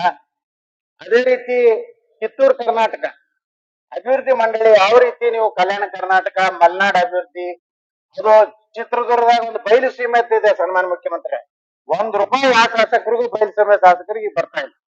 ಇವತ್ತು ಕಲ್ಯಾಣ ಕರ್ನಾಟಕದಲ್ಲಿ ಒಂದು ತಾಲೂಕಿಗೆ 60 ಕೋಟಿ ರೂಪಾಯಿ ಇರ್ತದೆ. ನಮ್ಮ ಅಲ್ಲಿ ಮಲೆನಾಡು ಅಭಿವೃದ್ಧಿ ಬರೀ 50 ಲಕ್ಷ ರೂಪಾಯಿ ಕೊಡ್ತಾರೆ. ಚಿತ್ರದುರ್ಗದ 4 ಲಕ್ಷ ಈ ಸಲ ಕೊಟ್ಟಿಲ್ಲ. ಅದಕ್ಕೆ ನಮ್ಗೆ ಪ್ರತ್ಯೇಕವಾಗಿ ಕಲ್ಯಾಣ ಕರ್ನಾಟಕ ಒಂದು ಅಭಿವೃದ್ಧಿ ಮಂಡಳಿ ಮಾಡ್ಬೇಕಂತ ಹೇಳಿ ಬಹಳ ನಿರೀಕ್ಷೆ ಇಟ್ಟಿದ್ದೀವಿ. ಅದ್ರ ಜೊತೆಗೆ ಕಿತ್ತೂರು ಕರ್ನಾಟಕ ಈಗ ವಿಜಯಪುರದಲ್ಲಿ ಬಸವರಾಜ ಬೊಮ್ಮಾಯಿ ಮುಖ್ಯಮಂತ್ರಿಗಳಿದ್ದಾಗ 140 ಎಕರೆದಲ್ಲಿ 40 ಕೋಟಿ ರೂಪಾಯಿ ಹಣವನ್ನ ನಮ್ಮ ಕೋಲ್ಡ್ ಸ್ಟೋರೇಜು ಒಂದು ವರ್ಲ್ಡ್ ಮಾರ್ಕೆಟ್ ಮಾಡ್ಬೇಕು. ಒಣ ದ್ರಾಕ್ಷಿ 1 ಲಕ್ಷ ಟನ್ ಪ್ರತಿ ವರ್ಷ ನಮ್ಮಲ್ಲಿ ಬೆಳೀತಾರೆ. ಅಲ್ಲಿ ಇರೋದೇ 25-30 ಸಾವಿರ ಟನ್ ಇದೆ. ಅದಕ್ಕೆ ಹೋದ ಬಜೆಟ್ ನಾಗ ಬೊಮ್ಮಾಯಿ ಅವರು 100 ಕೋಟಿ ರೂಪಾಯಿ ಇಟ್ಟಿದ್ರು. ಅದನ್ನ ಇನ್ನೊಮ್ಮೆ ಪುನರ್ ಸ್ಥಾಪಿಸಬೇಕು 100 ಕೋಟಿ ರೂಪಾಯಿ ಅಂತ ಒಂದು ವಿನಂತಿ. ಅಲ್ಲಿಂದ ಡ್ರಿಪ್ ಇರಿಗೇಷನ್ 90% ಏನಿದೆ ಅದನ್ನ ನಾವು ಮುಂದುವರಿಸಬೇಕು. ರೇಷನ್ ವ್ಯವಸ್ಥೆಯಲ್ಲಿ ಅದು ಏನು ನಮ್ಮ ಪಡಿತರ ವ್ಯವಸ್ಥೆಯಲ್ಲಿ ಜೋಳ ಮತ್ತು ರಾಗಿ ಅವನ್ನ ಸೇರಿಸುವಂತದ್ದು ಮಾಡ್ಬೇಕು. ಬಹಳ ದಿವಸದ ಒಂದು ಇನ್ನೊಂದು ಬೇಡಿಕೆ ಅಂದ್ರೆ ವಿಜಯಪುರಕ್ಕೆ ಒಂದು ಸರ್ಕಾರಿ ಮೆಡಿಕಲ್ ಕಾಲೇಜ್. ಯಾಕಂದ್ರೆ 175 ಎಕರೆ ಹೆಚ್ಚು ಕಡಿಮೆ ಮೆಡಿಕಲ್ ಎಲ್ಲಾ ಫೆಸಿಲಿಟಿ ಇರುವಂತಹ ಒಂದು ಹಾಸ್ಪಿಟಲ್ ಇರೋದ್ರಿಂದ ಅದನ್ನ ಏನಾದ್ರು ಘೋಷಣೆ ಮಾಡ್ತಾ ತಿಳ್ಕೊಂಡಿದ್ದೀವಿ. ಟೆಕ್ಸ್ಟೈಲ್ ಪಾರ್ಕ್ ಅಂತ ಘೋಷಣೆ ಮಾಡಿದ್ರು, ಅದು ಏನು ಆಗ್ಲಿಲ್ಲ. ಈ ರೀತಿ ಮಾನ್ಯ ಮುಖ್ಯಮಂತ್ರಿಗೆ ನಾವು ವಿನಂತಿ ಮಾಡ್ಕೊಂಡಿದ್ದೇನೆ, ದಯವಿಟ್ಟು ಇದನ್ನ ತಾವು ಈಗ ಘೋಷಣೆ ಮಾಡ್ಬೇಕಂತ ವಿನಂತಿ ಮಾಡ್ತೀವಿ. ಓಕೆ, ಆಯ್ತು. ನಾವು ಬಹಳ ನಿರೀಕ್ಷೆಯಿಂದ ನಮ್ಮ ಮುಖ್ಯಮಂತ್ರಿಗಳ ಮಾತನ್ನ ಕೇಳ್ತಾ ಇದ್ವಿ. ಯಾಕಂದ್ರೆ ಬಹಳ ಸುದೀರ್ಘವಾಗಿ ಅವರು ಉತ್ತರ ಕರ್ನಾಟಕದ ವಿಷಯದ ಬಗ್ಗೆ ಮಾತಾಡಿದ್ರು. ಇದರಲ್ಲಿ ಅವ್ರು ಮಾಡಿದಂತ ಪ್ರಮುಖ ಘೋಷಣೆ ಅಂತಂದ್ರ ಉತ್ತರ ಕನ್ನಡ ನಂಜುಂಡಪ್ಪ ವರದಿ ನಂತರ ಇನ್ನೊಂದು ನಾವು ವರದಿಯನ್ನ ತೆಗೆದುಕೊಳ್ಳಲಿಕ್ಕೆ ಒಂದು ಕಮಿಟಿಯನ್ನು ಮಾಡ್ತೇವೆ ಅಂತ ಹೇಳಿ ಅದನ್ನ ನಾನು ಸ್ವಾಗತ ಮಾಡ್ತೇನೆ. ಆದ್ರೆ ಇದರಲ್ಲಿ ನಾನು ಒಂದು ಸಜೆಷನ್ ಮಾಡಿದ್ದೆ ನನ್ನ ಭಾಷಣದಲ್ಲಿ. ಪ್ರತಿ ವರ್ಷ ನಾವು ವರ್ಷದ ಕೊನೆಗೆ ಬರ್ತೇವಿಲ್ಲ, 10 ದಿನದ ಈ ಅಧಿವೇಶನದಲ್ಲಿ 1-2 ದಿನ ಇದ್ರ ಬಗ್ಗೆ ಚರ್ಚೆ ಆಗ್ತೈತಿ. ಎಲ್ಲಾರು ಪಿಕ್ನಿಕ್ ಮಾಡ್ದಂಗ್ ಬರ್ತಾರ. ಚರ್ಚೆ ಆಗ್ಬೇಕಾದ್ರೆ ಸಾಕಷ್ಟು ಜನ ಮಂತ್ರಿಗಳು ಇರುದಿಲ್ಲ, ಅಧಿಕಾರಿಗಳು ಇರುದಿಲ್ಲ. ಮುಖ್ಯಮಂತ್ರಿಗಳಿಗೂ ಏನೇನು ವಿಷಯ ಮುಟ್ತೈತಿ ಮುಟ್ಟುದಿಲ್ಲ ಗೊತ್ತಿಲ್ಲ. ಮುಂದಿನ ವರ್ಷ ಬಂದಾಗ ಮತ್ತೆ ಮಾತಾಡ್ತೇವೆ. ಮತ್ತ ಎಲ್ಲಿಗೆ ಬಂತು ಸಂಗಯ್ಯ ಅಂತಂದ್ರೆ ಅಲ್ಲಿಗೆ ಬಂತು ಸಂಗಯ್ಯ ಅಂತ ಆಗ್ತದೆ. ಅದಕ್ಕೆ ಇಲ್ಲಿ ನಾವು ಏನೇನು ಮಾತಾಡಿದ್ದೇವೆ, ಬೇರೆ ಬೇರೆ ಶಾಸಕರು ಏನ್ ಸಜೆಷನ್ ಕೊಟ್ಟಿದ್ದೇವೆ, ಅದರಲ್ಲಿ ಏನು ಇಂಪ್ಲಿಮೆಂಟೇಶನ್ ಆಯ್ತು, ಏನ್ ಇಂಪ್ಲಿಮೆಂಟೇಶನ್ ನಾವು ಮುಂದಿನ ವರ್ಷ ಮಾಡ್ತೇವೆ, ಯಾವ ಸಜೆಷನ್ಗೆ ಏನು ದುಡ್ಡು ಬೇಕಾಗಿತ್ತು, ಏನು ನಾವು ದುಡ್ಡನ್ನು ಖರ್ಚು ಮಾಡಿದ್ದೇವೆ, ಏನು ಮುಂದಿನ ವರ್ಷ ಕೊಡ್ತೇವೆ ಅಂತ ಪ್ರತಿ ಸರ್ತೆ ನಮ್ದು ಇಲ್ಲಿ ಅಧಿವೇಶನ ಆದಾಗ ಒಂದೇ ದಿನ ಅದ್ರದ್ದು ರಿವ್ಯೂ ಆಗುವಂತ ಸಿಸ್ಟಮ್ ಬರ್ಬೇಕು. ಅದ್ರ ಬಗ್ಗೆ ಒಂದು ನಾವು ಸಿಸ್ಟಮ್ ಆಗ್ಬೇಕು. ಅದರ ಬಗ್ಗೆ ನಂದೊಂದು ಸಲಹೆ ಐತಿ, ಅದನ್ನ ಇಂಪ್ಲಿಮೆಂಟ್ ಮಾಡ್ತೀರ ಅಂತ ಹೇಳಿ ನಾನು ತಿಳ್ಕೊಂಡಿದ್ದೇನೆ. ಎರಡನೇದು ಕೂತ್ಕೊಳ್ಳಿ, ಅರ್ಜಿ ನಿಮ್ಗೆ ಹೋಗ್ಲಿಕ್ಕೆ ಉಂಟಾ? ಕೂತ್ಕೊಳ್ಳಿ. ಎರಡನೇದು ಈಗ ಆಲ್ರೆಡಿ ಯತ್ನಾಳ್ ಅವರು ಹೇಳಿದಂಗೆ 23-24ನೇ ಬಜೆಟ್ ನಲ್ಲಿ ಶ್ರೀ ಬೊಮ್ಮಾಯಿ ಅವರ ಬಜೆಟ್ ನಲ್ಲಿ ಕಿತ್ತೂರು ಕರ್ನಾಟಕ ಅಭಿವೃದ್ಧಿ ಮಂಡಳಿ ಸ್ಥಾಪನೆ ಬಗ್ಗೆ ಅವರು ಘೋಷಣೆ ಮಾಡಿದ್ರು. ಆದ್ರೆ ಸಿದ್ದರಾಮಯ್ಯ ಅವರ ಬಜೆಟ್ ನಲ್ಲಿ ಅದ್ರ ಬಗ್ಗೆ ಯಾವುದೇ ಉಲ್ಲೇಖ ಇಲ್ಲ. ಅದು ಬಿಟ್ಟು ಹೋಗಿರ್ಬೋದು ಏನೋ ಗೊತ್ತಿಲ್ಲ. ಅದಕ್ಕೆ ನಾನು ವಿನಂತಿ ಮಾಡ್ಕೊಂತೇನೆ, ಕಿತ್ತೂರು ಕರ್ನಾಟಕ ಅಭಿವೃದ್ಧಿ ಮಂಡಳಿ ಸ್ಥಾಪನೆ ಮಾಡಿ ನಮ್ಗೆ 370 ಜನ ಬೇಕಂತಿಲ್ಲ, ಅಲ್ಲಿಂದ 5,000 ಕೋಟಿ ನಮ್ಮ ಕಲ್ಯಾಣ ಕರ್ನಾಟಕ ಕೊಡ್ತೀರಿ. ಅದೇ ಟೈಪ್ ಇಲ್ಲೂ ಕೂಡ ಅಡಿಷನಲ್ 5,000 ಕೋಟಿ ಕಿತ್ತೂರು ಕಲ್ಯಾಣ ಅಭಿವೃದ್ಧಿ ಪ್ರಾಧಿಕಾರಕ್ಕೆ ಕೊಡ್ರಿ. ಈ ಭಾಗದ ಅಭಿವೃದ್ಧಿ ಆಗಾಕ ಸಾಧ್ಯ ಆಗ್ತದೆ. ಎಷ್ಟು ಸೋಮಶೇಖರ್? ಒಂದ್ ನಿಮಿಷ. ಮೂರನೇದು 2020ರ ಒಂದು ಆರ್ಡರ್ ಇದೆ, ಸರ್ಕಾರದ ಆರ್ಡರ್, ಬೊಮ್ಮಾಯಿ ಸರ್ಕಾರದ ಆರ್ಡರ್. ಅದರಲ್ಲಿ 23 ಆಫೀಸ್ಗಳು ಈ ಸುವರ್ಣ ಕರ್ನಾಟಕಕ್ಕೆ ಶಿಫ್ಟ್ ಆಗಬೇಕು ಅಂತ ಹೇಳಿ ನಿರ್ಧಾರ ಮಾಡಿದ್ರು. ಆ ಆರ್ಡರ್ಗಳು ಗವರ್ಮೆಂಟ್ ಆರ್ಡರ್ ಆದ್ರೂ ಕೂಡ ಇನ್ನು 23ರಲ್ಲಿ ಒಂದೇ ಒಂದು ಆಫೀಸ್ ಕೂಡ ಸುವರ್ಣ ಕರ್ನಾಟಕದ ಈ ಬಿಲ್ಡಿಂಗ್ ಗೆ ಶಿಫ್ಟ್ ಆಗಿಲ್ಲ. ಅದಕ್ಕೆ 23 ಆಫೀಸ್ ಆರ್ಡರ್ ಏನೈತಿ ಅದನ್ನ ಇಲ್ಲಿ ಆಫೀಸ್ಗಳನ್ನ ಇಲ್ಲಿ ಶಿಫ್ಟ್ ಮಾಡುವಂತ ವಿನಂತಿಯನ್ನ ನಾನು ಮಾಡ್ತಾ ಇದ್ದೇನೆ. ಅಷ್ಟೇ ಅಲ್ಲದೆ ನಮ್ಮ KKDRB ಯಲ್ಲಿ ಏನ ರಿಕ್ರೂಟ್ಮೆಂಟ್ ಆಗ್ತಾವೋ, ರಿಕ್ರೂಟ್ಮೆಂಟ್ ಆದವರು ಕನಿಷ್ಠ 20 ವರ್ಷ ಅಲ್ಲಿ ಕಲ್ಯಾಣ ಕರ್ನಾಟಕದಲ್ಲಿ ಕೆಲಸ ಮಾಡಬೇಕು. KKRB ಕೆಲಸ ರಿಕ್ರೂಟ್ಮೆಂಟ್ ಆದ ಹೆಸರಿನಲ್ಲಿ ರಿಕ್ರೂಟ್ಮೆಂಟ್ ಮಾಡಿಕೊಂಡು ಅವರು ಬೇರೆ ಕರ್ನಾಟಕದ ಭಾಗಕ್ಕೆ ಹೋದ್ರೆ ಮತ್ತು ಅಲ್ಲಿ ಅಧಿಕಾರಿಗಳ ಕೊರತೆ ಆಗ್ತೈತೆ. ಹಾಗಾಗಿ ಕನಿಷ್ಠ 20 ವರ್ಷ, ಇದ್ಯಾವುದೋ ಸರ್ಕಾರಕ್ಕೆ ದುಡ್ಡು ಖರ್ಚಾಗುವಂತ ವಿಷಯ ಅಲ್ಲ. ಅದರ ನಂತರ 5ನೇದ್ದು FMCG ಕ್ಲಸ್ಟರ್ ಬಗ್ಗೆ ಮುಖ್ಯಮಂತ್ರಿಗಳು ಉಲ್ಲೇಖ ಮಾಡಿದ್ರು. ನಮ್ಮ ಸರ್ಕಾರ ಇದ್ದಾಗ FMCG ಕ್ಲಸ್ಟರ್ ಅದನ್ನು ಆಲ್ರೆಡಿ ಸ್ಯಾಂಕ್ಷನ್ ಮಾಡಿ ಸ್ಪೆಷಲ್ ಪರ್ಮಿಷನ್ಸ್ ಅದು ಕೊಟ್ಟಿದ್ವಿ. ಅದ್ರ ಬಗ್ಗೆ ಬಜೆಟ್ ಈಗಿನ ಸರ್ಕಾರ ಮಾಡಿದ್ದು ಒಳ್ಳೇದು. ಆದ್ರೆ ಇದರಲ್ಲಿ ನಮ್ಮ ಸರ್ಕಾರ ಬಹಳ ಪ್ರಯತ್ನ ಮಾಡಿ 95 ಲಕ್ಷ ರೂಪಾಯಿಗೆ ಅವರಿಗೆ ಒಪ್ಪಿಸಿದ್ದೇವೆ ನಾವು ಲ್ಯಾಂಡ್ ತಗೊಳಕ್ಕೆ. ಈಗ ಅದು 135 ಲಕ್ಷ ರೂಪಾಯಿ ಲ್ಯಾಂಡ್ ಹೆಚ್ಚಾಗಿದೆ. ಅದು ಅಕ್ವಿಷನ್ ಕಾಸ್ಟ್ ನನಗನ್ಸ ಮಟ್ಟಿಗೆ 20-25 ಲಕ್ಷ ರೂಪಾಯಿಗಿಂತ ಹೆಚ್ಚಿಲ್ಲ. ಹಾಗಾಗಿ ದಯಮಾಡಿ ರೇಟ್ ಅನ್ನು ಏರಿಸಬೇಡ್ರಿ. ಮೊದಲಿನ ರೇಟ್ ಏನಿತ್ತು 95 ಲಕ್ಷ ರೂಪಾಯಿ, ಅದೇ ರೇಟಿಗೆ ಲ್ಯಾಂಡ್ ಕೊಡ್ರಿ ಅಂತ ನಾನು ವಿನಂತಿಯನ್ನ ಮಾಡ್ತೇನೆ. ಅದೇ ರೀತಿ ಈಗ ನಿಮ್ಗೆ ಗೊತ್ತೈತಿ, ನಮಗೆ ಮೈಸೂರಿಗೆ ಹೋದಾಗ ಮುಖ್ಯಮಂತ್ರಿಗಳ ಊರಿಗೆ ಹೋದಾಗ ಬಹಳ ಖುಷಿ ಆಗ್ತೈತಿ, ಮಂಡ್ಯ ಖುಷಿ ಆಗ್ತೈತಿ, ಹಾಸನ ಖುಷಿ ಆಗ್ತೈತಿ. ಆದ್ರೆ ನಮ್ಮ ನಗರದವರು ಹುಬ್ಬಳ್ಳಿ ಧಾರವಾಡ ಇರ್ಲಿ, ಬಳ್ಳಾರಿ ಇರ್ಲಿ, ಬಿಜಾಪುರ ಇರ್ಲಿ, ಬೆಳಗಾಂ ಇರ್ಲಿ, ಈ ಎಲ್ಲಾ ನಗರಗಳ ಪರಿಸ್ಥಿತಿ ಬಹಳ ಕೆಟ್ಟೈತಿ. ಅದಕ್ಕೆ ಸ್ಪೆಷಲ್ ಫಂಡ್ಸ್ ಇದ್ರ ಸಂಬಂಧ ಅಭಿವೃದ್ಧಿಗೆ ಬೇಕಾಗ್ತೈತಿ. ಅದಕ್ಕೆ ಸ್ಪೆಷಲ್ ಫಂಡ್ಗಳ ಬಗ್ಗೆ ಏನು ಉಲ್ಲೇಖ ಮಾಡಿಲ್ಲ, ಅದನ್ನ ನಾವು ದಯಮಾಡಿ ಉಲ್ಲೇಖ ಮಾಡ್ರಿ. ನಮಗೆ ಕನಿಷ್ಠ 200 ಕೋಟಿ ರೂಪಾಯಿ ವರ್ಷ ಕೊಡುವಂತದ್ದು ಮಾವು ಅಭಿವೃದ್ಧಿ ಕೇಂದ್ರ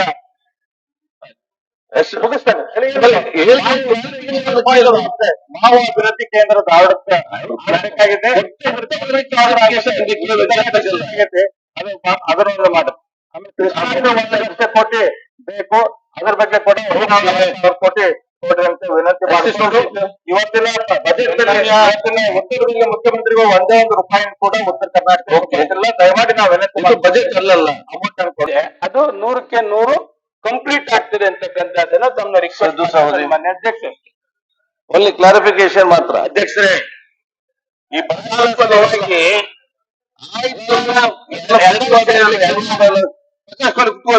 ಮನೆ ಅಧ್ಯಕ್ಷರೇ, ಬರಗಾಲ ವಿಷಯದೊಳಗ ರೈತರ ಬೆಳೆ ಹಾಳಾಗ್ಯಾವ, ಅದಕ್ಕ ಪರಿಹಾರ ಕೊಡ್ರಿ ಅಂತ ಪರಿಹಾರದ ಒಂದು ಪರಿಹಾರ ಘೋಷಣೆ ಮಾಡ್ಬೇಕಲ್ರಿ.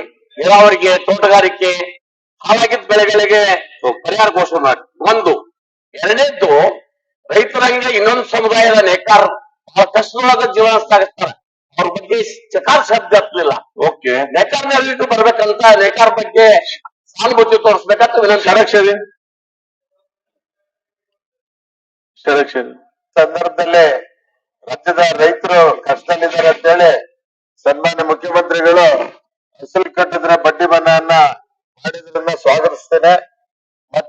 ಜೊತೆಗೆ 3 ಲಕ್ಷ ಇದ್ದಂತದ್ದನ್ನ 5 ಲಕ್ಷಕ್ಕೆ ಹೆಚ್ಚು ಮಾಡಿ ಬಡ್ಡಿ ರಹಿತವಾದಂತ ಸಾಲವನ್ನ ರೈತರಿಗೆ ಮಾಡಿದ್ದಾರೆ. ಇದನ್ನ ಅಭಿನಂದಿಸ್ತೇನೆ, ಮತ್ತೆ ಸರ್ಕಾರನು ಅಭಿನಂದಿಸ್ತೇನೆ. ಪ್ರಕಾಶ್ ಕೋಲಿವಾಡ್, ಒಂದೇ ಕ್ಲಾರಿಫಿಕೇಶನ್ ಮಾತ್ರ ಬೇಗ. ನಮ್ಮ ಸರ್ಕಾರ 3 ಕಡೆ 2,000-3,000 ಎಕರೆಗೆ ಏನು ಇಂಡಸ್ಟ್ರಿಗಳನ್ನ ಕ್ಲಾರಿಫಿಕೇಶನ್ ಕೇಳಿ ಡೈರೆಕ್ಟ್ ಮಾಡಿದ್ದಾರೆ. ಬಹಳ ಸ್ವಾಗತ. ಓಕೆ, ಜೊತೆಗೆ ಸ್ವಲ್ಪ ಸ್ವಾರ್ಥಿಯಾಗಿ ನಮ್ಮ ಹಾವೇರಿ ಜಿಲ್ಲೆಗೆ ಹೋದ ಮೊದಲನೇ ಅಧಿವೇಶನದಲ್ಲಿ ಎಮ್ಮೆ ಪಾದ ಸಾಹೇಬರು ಮಾಡಬೇಕು. ಓಕೆ, ಒಳ್ಳೆ ಕ್ಲಾರಿಫಿಕೇಶನ್ ಮಾತ್ರ. ಮಂತ್ರಿಗಳೇ, ದಯಮಾಡಿ ಕಲ್ಯಾಣ ಕರ್ನಾಟಕದ ಬಗ್ಗೆ ಮಾತಾಡ್ಬೇಕಾಗಿತ್ತು ಅಂತ ಉತ್ತರ ಏನು ಕೇಳ್ತಾ ಇಲ್ಲ ಸರ್. ದಯಮಾಡಿ ಕೈ ಮುಗಿದು ಮನವಿ ಮಾಡ್ತೀವಿ. ನಮ್ಮಲ್ಲಿ ಶಾಲೆಗಳಿದೆ, ಮಾಸ್ತರ್ಗಳನ್ನ ಕೊಡಿ. ಡಾಕ್ಟರ್ ಇದ್ದಾರೆ, ಆಸ್ಪತ್ರೆ ಇದೆ, ಡಾಕ್ಟರ್ಗಳನ್ನ ಕೊಡಿ. ಕುಡಿಯ ನೀರಿಗಾಗಿ ಕಳಿಸಲ್ಲ. ನಮ್ಮ ತಂದೆಯವರು ಇರ್ಬೋದು 3 ಜನ ಸತ್ತರ ಸರ್. ತಾವು ಬಂದ್ಮೇಲೆ 15 ಲಕ್ಷ ರೂಪಾಯಿ ಪರಿಹಾರ ನಿಧಿನ ಕೊಟ್ಟಿರ್ತಕ್ಕಂಥದ್ದು. 75 ವರ್ಷ ಆದ್ಮೇಲೆ ಕಲ್ಯಾಣ ಕರ್ನಾಟಕ ಭಾಗದಾಗ ನಾವು ಮಾತ್ರ ಪರಿಹಾರ ಕೊಡ್ಬೇಕು. ಅಲ್ಲಿಂದ ಈ ಭಾಗಕ್ಕೆ ಜನಕ್ಕೆ ಒಂದಿಷ್ಟು ಅವಕಾಶ ಮಾಡಿಕೊಡ್ಬೇಕು ಸರ್. ತಮ್ಮ ಹೆಸರಲ್ಲಿ ಮಾತ್ರ ಶಾಸಕರಿಗೆ ಬಂದಿದ್ದಾರೆ. ಹಾಗಾಗಿ ಇದಕ್ಕೆ ಶಾಶ್ವತ ಪರಿಹಾರ ಕೊಡ್ಬೇಕಂತ ನಮ್ಮಲ್ಲಿ ಮನವಿ ಮಾಡ್ತೀನಿ. ಆಯ್ತು, ಸುಳ್ಳಿ ಮಾತಾಡಿ. ಅಧ್ಯಕ್ಷರೇ, ಒಂದೇ ಸೆಕೆಂಡ್. ಮಾನ್ಯ ಅಧ್ಯಕ್ಷರೇ, ರಾಜ್ಯದ ಮುಖ್ಯಮಂತ್ರಿಗಳು ಬರಗಾಲ ಹಾಗೂ ಉತ್ತರ ಕರ್ನಾಟಕ ಬಗ್ಗೆ ಸವಿಸ್ತಾರವಾಗಿ ಮಾತಾಡಿದರು. ಅದರಲ್ಲಿ ಈ ನಮ್ಮ ರಾಜ್ಯ ಬರಗಾಲಿನಿಂದ ತತ್ತರಿಸಿದ ನಾನು ವಿನಂತಿ ಮಾಡ್ಕೊಂಡು, ರೈತರಿಗೆ ಈಗ ಪ್ರೈವೇಟ್ ಲೋನ್ ತಗೊಂಡಿರ್ತಾರೆ, ಅವ್ರ ಲೇವಾದೇವಿ ಸಂಸ್ಥೆದ್ರು ಪ್ರೈವೇಟ್ ಯಾರು ಕೊಟ್ಟಿರ್ತಾರೆ, ಬಹಳಷ್ಟು ಜನ ತೊಂದರೆ ಕೊಡ್ತಾರೆ. ಸ್ವಲ್ಪ ದಿನ ಅದರ ಮೇಲೆ ಸ್ವಲ್ಪ ತಡೆ ಹಿಡಿಬೇಕು. ಡಿಸಿಸಿ ಬ್ಯಾಂಕ್ ಲಿಂದ ನೋಟಿಸ್ ಬರ್ತಾರೆ ರೈತರಿಗೆ ಹಣ ಕಟ್ರಿ ಅಂತ. ಯಾಕಂದ್ರೆ ರೈತರ ಜೇಬಲ್ಲಿ ದುಡ್ಡಿಲ್ಲ, ಬರಗಾಲ ಇದೆ. ಅದು ಡಿಸಿ ಬ್ಯಾಂಕ್ ನೋಟಿಸ್ ಎಲ್ಲೆಲ್ಲಿ ರೈತರಿಗೆ ಕೊಡ್ತಾರೆ, ಸ್ವಲ್ಪ ಎಕ್ಸ್ಟೆನ್ಷನ್ ಮಾಡ್ಬೇಕು. ಅದೇ ತರ ಸರ್ ಒಂದ್ ಈಗೇನು ಇಂಡಸ್ಟ್ರಿ ಪಾಲಿಸಿ ಬಗ್ಗೆ ಮಾತಾಡಿದ್ರು ಎಂ.ಬಿ. ಪಾಟೀಲ್ ಅವರು. ಪ್ರತಿ SEZ ಬಗ್ಗೆ ಉತ್ತರ ಕರ್ನಾಟಕದಲ್ಲಿ, ಕಲ್ಯಾಣ ಕರ್ನಾಟಕದಲ್ಲಿ SEZ ಇಂಡಸ್ಟ್ರೀಸ್ ಅನೌನ್ಸ್ ಮಾಡಿದೆ. SEZ ಮಾಡಿದ್ರೆ ಸುಮಾರು ಆಗ್ತಾರೆ. ಇದೊಂದು ಮತ್ತೊಂದು ಸರಿ ಕಲ್ಯಾಣ ಕರ್ನಾಟಕದಲ್ಲಿ ತಾಲೂಕಾ ವೈಸ್ ಹಣ ಹಂಚಿಕೆ ಆಗ್ಬೇಕು, ವಿಧಾನಸಭಾ ವೈಸ್. ಆದ್ರೆ ಅನ್ಯಾಯ ಸರ್. ಮತ್ತು multi village water supply scheme ಬಗ್ಗೆ ಮುಖ್ಯಮಂತ್ರಿಗಳು ಯಾವುದೇ ರೀತಿ ಮಾನ್ಯ ಅಧ್ಯಕ್ಷರೇ ನಮ್ಮ ವಿಧಾನಸಭಾ ಅನೌನ್ಸ್ ಮಾಡ್ಬೇಕಂತ ವಿನಂತಿ ಮಾಡ್ಕೋತೀನಿ. ಮಾನ್ಯ ಅಧ್ಯಕ್ಷರೇ, ಮಾನ್ಯ ಮುಖ್ಯಮಂತ್ರಿಗಳು 3 ರಿಂದ 5 ನಿಮಿಷ ಮುಗಿಸ್ಬೇಕು. ಈಗ 1 ನಿಮಿಷ, ಇಲ್ಲಿ 2 ನಿಮಿಷ ಹೋಯ್ತು. ಈಗ ಕೂತ್ಕೊಳ್ಳಿ, ಮಾತಾಡಿ. 3 ಲಕ್ಷದಿಂದ 5 ಲಕ್ಷದವರೆಗಿನ ಸಾಲ ಯಾರು ಮಾಡಿದ್ದಾರೆ, ಸಾಲ ಯಾರಿಗೆ ಸೌಹಾರ್ದದಲ್ಲಿ ಕೋಪರೇಟಿವ್ ಸಾಲ ತಗೊಂಡಿದ್ದಾರೆ ಅಂತವರು ಹಣ ಕಟ್ಟಿದ್ರೆ ಬಡ್ಡಿ ಮನ್ನಾ ಮಾಡ್ತೀವಿ ಅಂತ ಮಾತ್ರ ಹೇಳಿದ್ದಾರೆ. ನನಗೆ ಅನ್ಸ್ಟರ್ ಅಲ್ಲಿ ಒಂದು ಆನ್ಸರ್ ಬಂದಿದೆ ಮಾನ್ಯ ಅಧ್ಯಕ್ಷರು.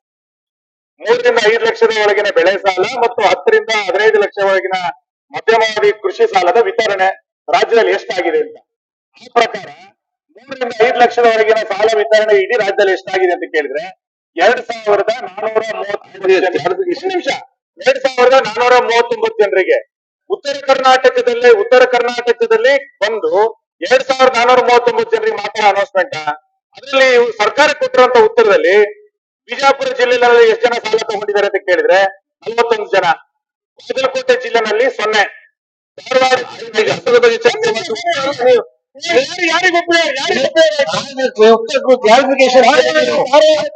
0, ಹಾವೇರಿ ಜಿಲ್ಲೆ 0, ಗದಗ ಜಿಲ್ಲೆ 0, ಉತ್ತರ ಕನ್ನಡ 18 ಜನ.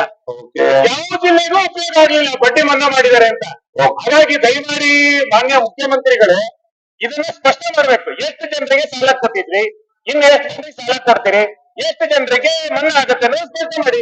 ಯಾರಿಗೂ ಅನುಕೂಲ, 5 ಜಿಲ್ಲೆಗೆ ಅನುಕೂಲನೇ ಆಗಲಿಲ್ಲ, ಆಗುತ್ತೇನೋ. 2 ನಿಮಿಷ ಲಾಸ್ಟ್ ಸನ್ಮಾನ್ಯ ಸಭಾಧ್ಯಕ್ಷರೇ, ನಾನು ಏನೂ ಇಲ್ಲ, ನಾನು ಲಾಸ್ಟ್ ಎಂ.ಬಿ. ಪಾಟೀಲ್ ಅವ್ರಿಗೆ ಭೇಟಿ ಆಗಿದ್ದೆ ಇಂಡಸ್ಟ್ರಿ ಪಾರ್ಕ್ ಬಗ್ಗೆ ಮತ್ತು ಈ ಫೌಂಡ್ರಿ ಕ್ಲಸ್ಟರ್ ಬಗ್ಗೆ. ಇವತ್ತು ಮುಖ್ಯಮಂತ್ರಿಗಳಿಂದ ತಾವು ಹೇಳಿಸಿದರೆ ಅಭಿನಂದನೆ.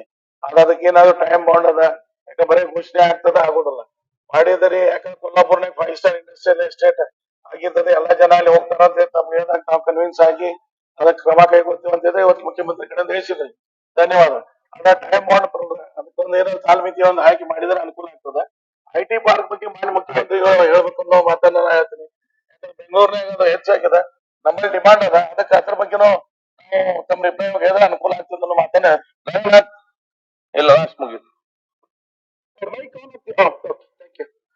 ಮಾನ್ಯ ಸಭಾಧ್ಯಕ್ಷರಲ್ಲಿ ಮೂಲಕ ನಮ್ಮ ಮಾನ್ಯ ಮುಖ್ಯಮಂತ್ರಿಗಳಿಗೆ ವಿಶೇಷವಾಗಿ ಧನ್ಯವಾದ ಹೇಳಲಿಕ್ಕೆ ಬಯಸ್ತೇನೆ. ಇವತ್ತೇನು ಅಸಲು ಹಣವನ್ನ ಕಟ್ಟಿದವರಿಗೆ ಬಡ್ಡಿ ಮನ್ನಾ ಮಾಡ್ತೀನಿ ಅನ್ನೋದನ್ನ ಏನು 5 ಗ್ಯಾರಂಟಿಗಳ ಮೂಲಕ ಜನರಿಗೆ ಹಣವನ್ನ ತಲುಪಿಸುವಂತ ಒಂದು ವಿಶೇಷವಾದಂತ, ಅದು ಇಂಗ್ಲಿಷ್ ಅಲ್ಲಿ ಮೈಕ್ರೋ ಫೈನಾನ್ಸ್ ಅಂತಾರೆ ಮಾನ್ಯ ಸಭಾಧ್ಯಕ್ಷರು. ಅದರ ಪೂರಕವಾಗಿ ಮತ್ತೊಂದು ಹೆಜ್ಜೆಯಲ್ಲಿ ಇವತ್ತು ಬಡ್ಡಿ ಮನ್ನಾ ಮಾಡ್ತಿರೋಂಥದ್ದು ವಿಶೇಷವಾದಂತ ಒಂದು ಘೋಷಣೆಗೆ ನಾನು ಅಭಿನಂದನೆ ಹೇಳಲಿಕ್ಕೆ ಬಹಳ ಸಂತೋಷ ಆಗುತ್ತೆ. ಎರಡನೇದು ನಮಗೆ ಮಾನ್ಯ ಸಭಾಧ್ಯಕ್ಷ ಮತ್ತು ಯುವಕರ ಶಾಸಕರ ಪರವಾಗಿ ಈಗ ಈ ಸದನದಲ್ಲಿ ತಾವು ಬಹಳಷ್ಟು ಅವಕಾಶ ಕೊಟ್ಟಿದ್ದೀರಿ. ನನ್ನೇನು ತಾನು 30 ಗಮನ ಸೆಳೆಯುವಂತದ್ದು ತಗೊಂಡೋಗಿದ್ರಿ. ಇನ್ನೂ ಒಂದು 5 ದಿನ, ಒಂದು ವಾರ ಹೆಚ್ಚಿಗೆ ಮಾಡುವಂತ ಬೇಡಿಕೆ ಎಲ್ಲರಿಗೂ ಇದೆ. ನಮಗೆ ವಿಶೇಷವಾಗಿ ಧನ್ಯವಾದ ಹೇಳಲಿಕ್ಕೆ, ಕರ್ನಾಟಕದ ಪರವಾಗಿ ಧನ್ಯವಾದ ಹೇಳಲಿಕ್ಕೆ ಬಯಸ್ತೇನೆ ಮಾನ್ಯ ಮುಖ್ಯಮಂತ್ರಿಗಳು.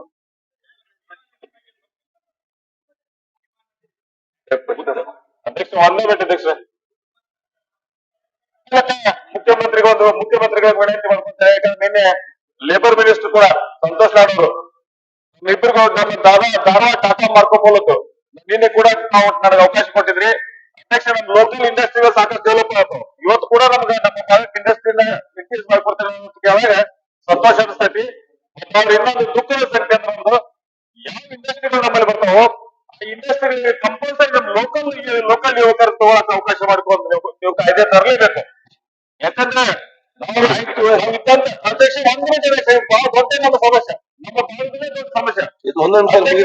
ಹಿಟ್ಲರ್ಗೂ ಆಗ್ತಾರಲ್ಲ ಇಂಡಸ್ಟ್ರಿಗಳು ನಾವು ಕೊಟ್ಟಂತ ನಮ್ಮ ಜನರ ಹಿಟ್ರಲ್ಲ ಆದಾಗ ಆಗ್ತಾರಲ್ಲ, ಎಷ್ಟು ಅವ್ರು ಕಷ್ಟ ಕೊಡ್ತಾರಂದ್ರೆ ನೀವು ಇಮ್ಯಾಜಿನ್ ಮಾಡಕ್ಕಾಗಲ್ಲ. ಸಂತೋಷ್ ಲಾಡ್ ಗೊತ್ತಿದೆ, ಇದು ಆ ಮಂತ್ರಿಗಳಿಗೆ ಗೊತ್ತಿದೆ. ಇವತ್ತು ನಮ್ಮಲ್ಲಿ 500-600 ಮಂದಿನ ಬೇರೆ ಬೇರೆ ರಾಜ್ಯಕ್ಕೆ ಟ್ರಾನ್ಸ್ಫರ್ ಮಾಡ್ತಾರ. ಇದು ಸಾವಿರ ಕಮ್ಮಿ ಇರುತ್ತೆ. ಆಮೇಲೆ ಇನ್ಕ್ರಿಮೆಂಟ್ ಕೊಡಲ್ಲ. ಇದಕ್ಕೊಂದು ಕಾಯ್ದೆ ತರಲೇಬೇಕು ಅಧ್ಯಕ್ಷ. ಅದಕ್ಕೆ ನಮ್ಮ ಮುಖ್ಯಮಂತ್ರಿಗಳ ವಿನಂತಿ ಮಾಡ್ಕೊತೇನೆ, ಲೋಕಲ್ ಯುವಕರಿಗೆ ಅವಕಾಶ ಕೊಡುವಂತ. ನಮ್ಮಲ್ಲಿ ಸಾಕಷ್ಟು ನಿರುದ್ಯೋಗಿಗಳು ಜಾಸ್ತಿ ಆಗ್ಯಾರ. ಇವತ್ತು ಸಂತೋಷ್ ಲಾಡ್ ಕೂಡ ಹೇಳಿದ ಮೊನ್ನೆ ಟಾಟಾ ಮಾಡ್ಕೊಂಡು ಅವ್ರ ಲೇಬರ್ ಮಿನಿಸ್ಟರ್ ಅವರ ತಕ್ಷಣ ನಮಗೆ ಸಮಸ್ಯೆ ಸಾಲ್ವ್ ಮಾಡ್ಕೊಡ್ಬೇಕಂತ ವಿನಂತಿ ಮಾಡ್ಕೊತೇವೆ. ಅದಕ್ಕೆ ಕಾಯ್ದೆ ತಿದ್ದುಪಡಿ ಮಾಡಿ ಯಾವುದೇ ಏರಿಯಾ ಇರಲಿ ಆ ಏರಿಯಾಗಿದ್ದಂತ ಲೋಕಲ್ ಯುವಕರಿಗೆ ಅವಕಾಶ ಕೊಡುವಂತ ಮಾಡ್ಬೇಕಂತ ನಾನು ವಿನಂತಿ. ಮಾನ್ಯ ಮುಖ್ಯಮಂತ್ರಿ, ಮಾನ್ಯ ಅಧ್ಯಕ್ಷರೇ, ನೀವು ಅವಕಾಶ ಕೊಟ್ಟಿದ್ದೀರಿ. ಅವರು ಕೂಡ ಕ್ಲಾರಿಫಿಕೇಶನ್ ಬಜೆಟ್ ಡಿಸ್ಕಷನ್ಗೆ ರಿಪ್ಲೈ ಕೊಟ್ಟಿದ್ದಾರೆ. ಉತ್ತರ ಕರ್ನಾಟಕದ ಸಮಸ್ಯೆಗಳ ಬಗ್ಗೆ ಚರ್ಚೆ ಮಾಡಿರ್ತಕ್ಕಂಥದ್ದು. ಆದ್ರೂ ಸಾಕಷ್ಟು ಮಾನ್ಯ ಸದಸ್ಯರು ಕ್ಲಾರಿಫಿಕೇಶನ್ ಕೇಳಿದ್ದಾರೆ. ಅವ್ರಿಗೆಲ್ಲ ಅವಕಾಶ ಮಾಡಿಕೊಟ್ಟಿದ್ದೀರಿ. ಮುಖ್ಯವಾಗಿ ಅಶೋಕ್ ಅವ್ರು ಹೇಳಿದ್ರು, ಈ ಘೋಷಣೆಗಳು ಮಾಡಿದ್ದೀರಿ, ಯಾವಕ್ಕೂ ದುಡ್ಡು ಹೇಳಿಲ್ಲ, ಹಣಕಾಸು ಇಲ್ಲ ಅಂತ ಹೇಳಿದ್ರೆ ಘೋಷಣೆ ಮಾಡಿದ್ದೀವಿ. Wherever there is financial implication ಅದಕ್ಕೆ ಸಪ್ಲಿಮೆಂಟರಿ ಎಸ್ಟಿಮೇಷನ್ ಅಲ್ಲಿ ಮಾಡ್ಕೊಡ್ತೀವಿ. ಒಂದು ವೇಳೆ ಕಡಿಮೆ ಆದ್ರೆ ಮುಂದಿನ ಬಜೆಟ್ ನಲ್ಲಿ ಮಾಡ್ತೀವಿ. ಅವರು ಯತ್ನಾಳ್ ಅವರು ಬಹಳ ಮುಖ್ಯವಾಗಿ ಇದಕ್ಕೆ ಕೋಲ್ಡ್ ಸ್ಟೋರೇಜ್ ಅದನ್ನ ಮಾಡ್ಕೊಳ್ಳೋಣ, ಕೋಲ್ಡ್ ಸ್ಟೋರೇಜ್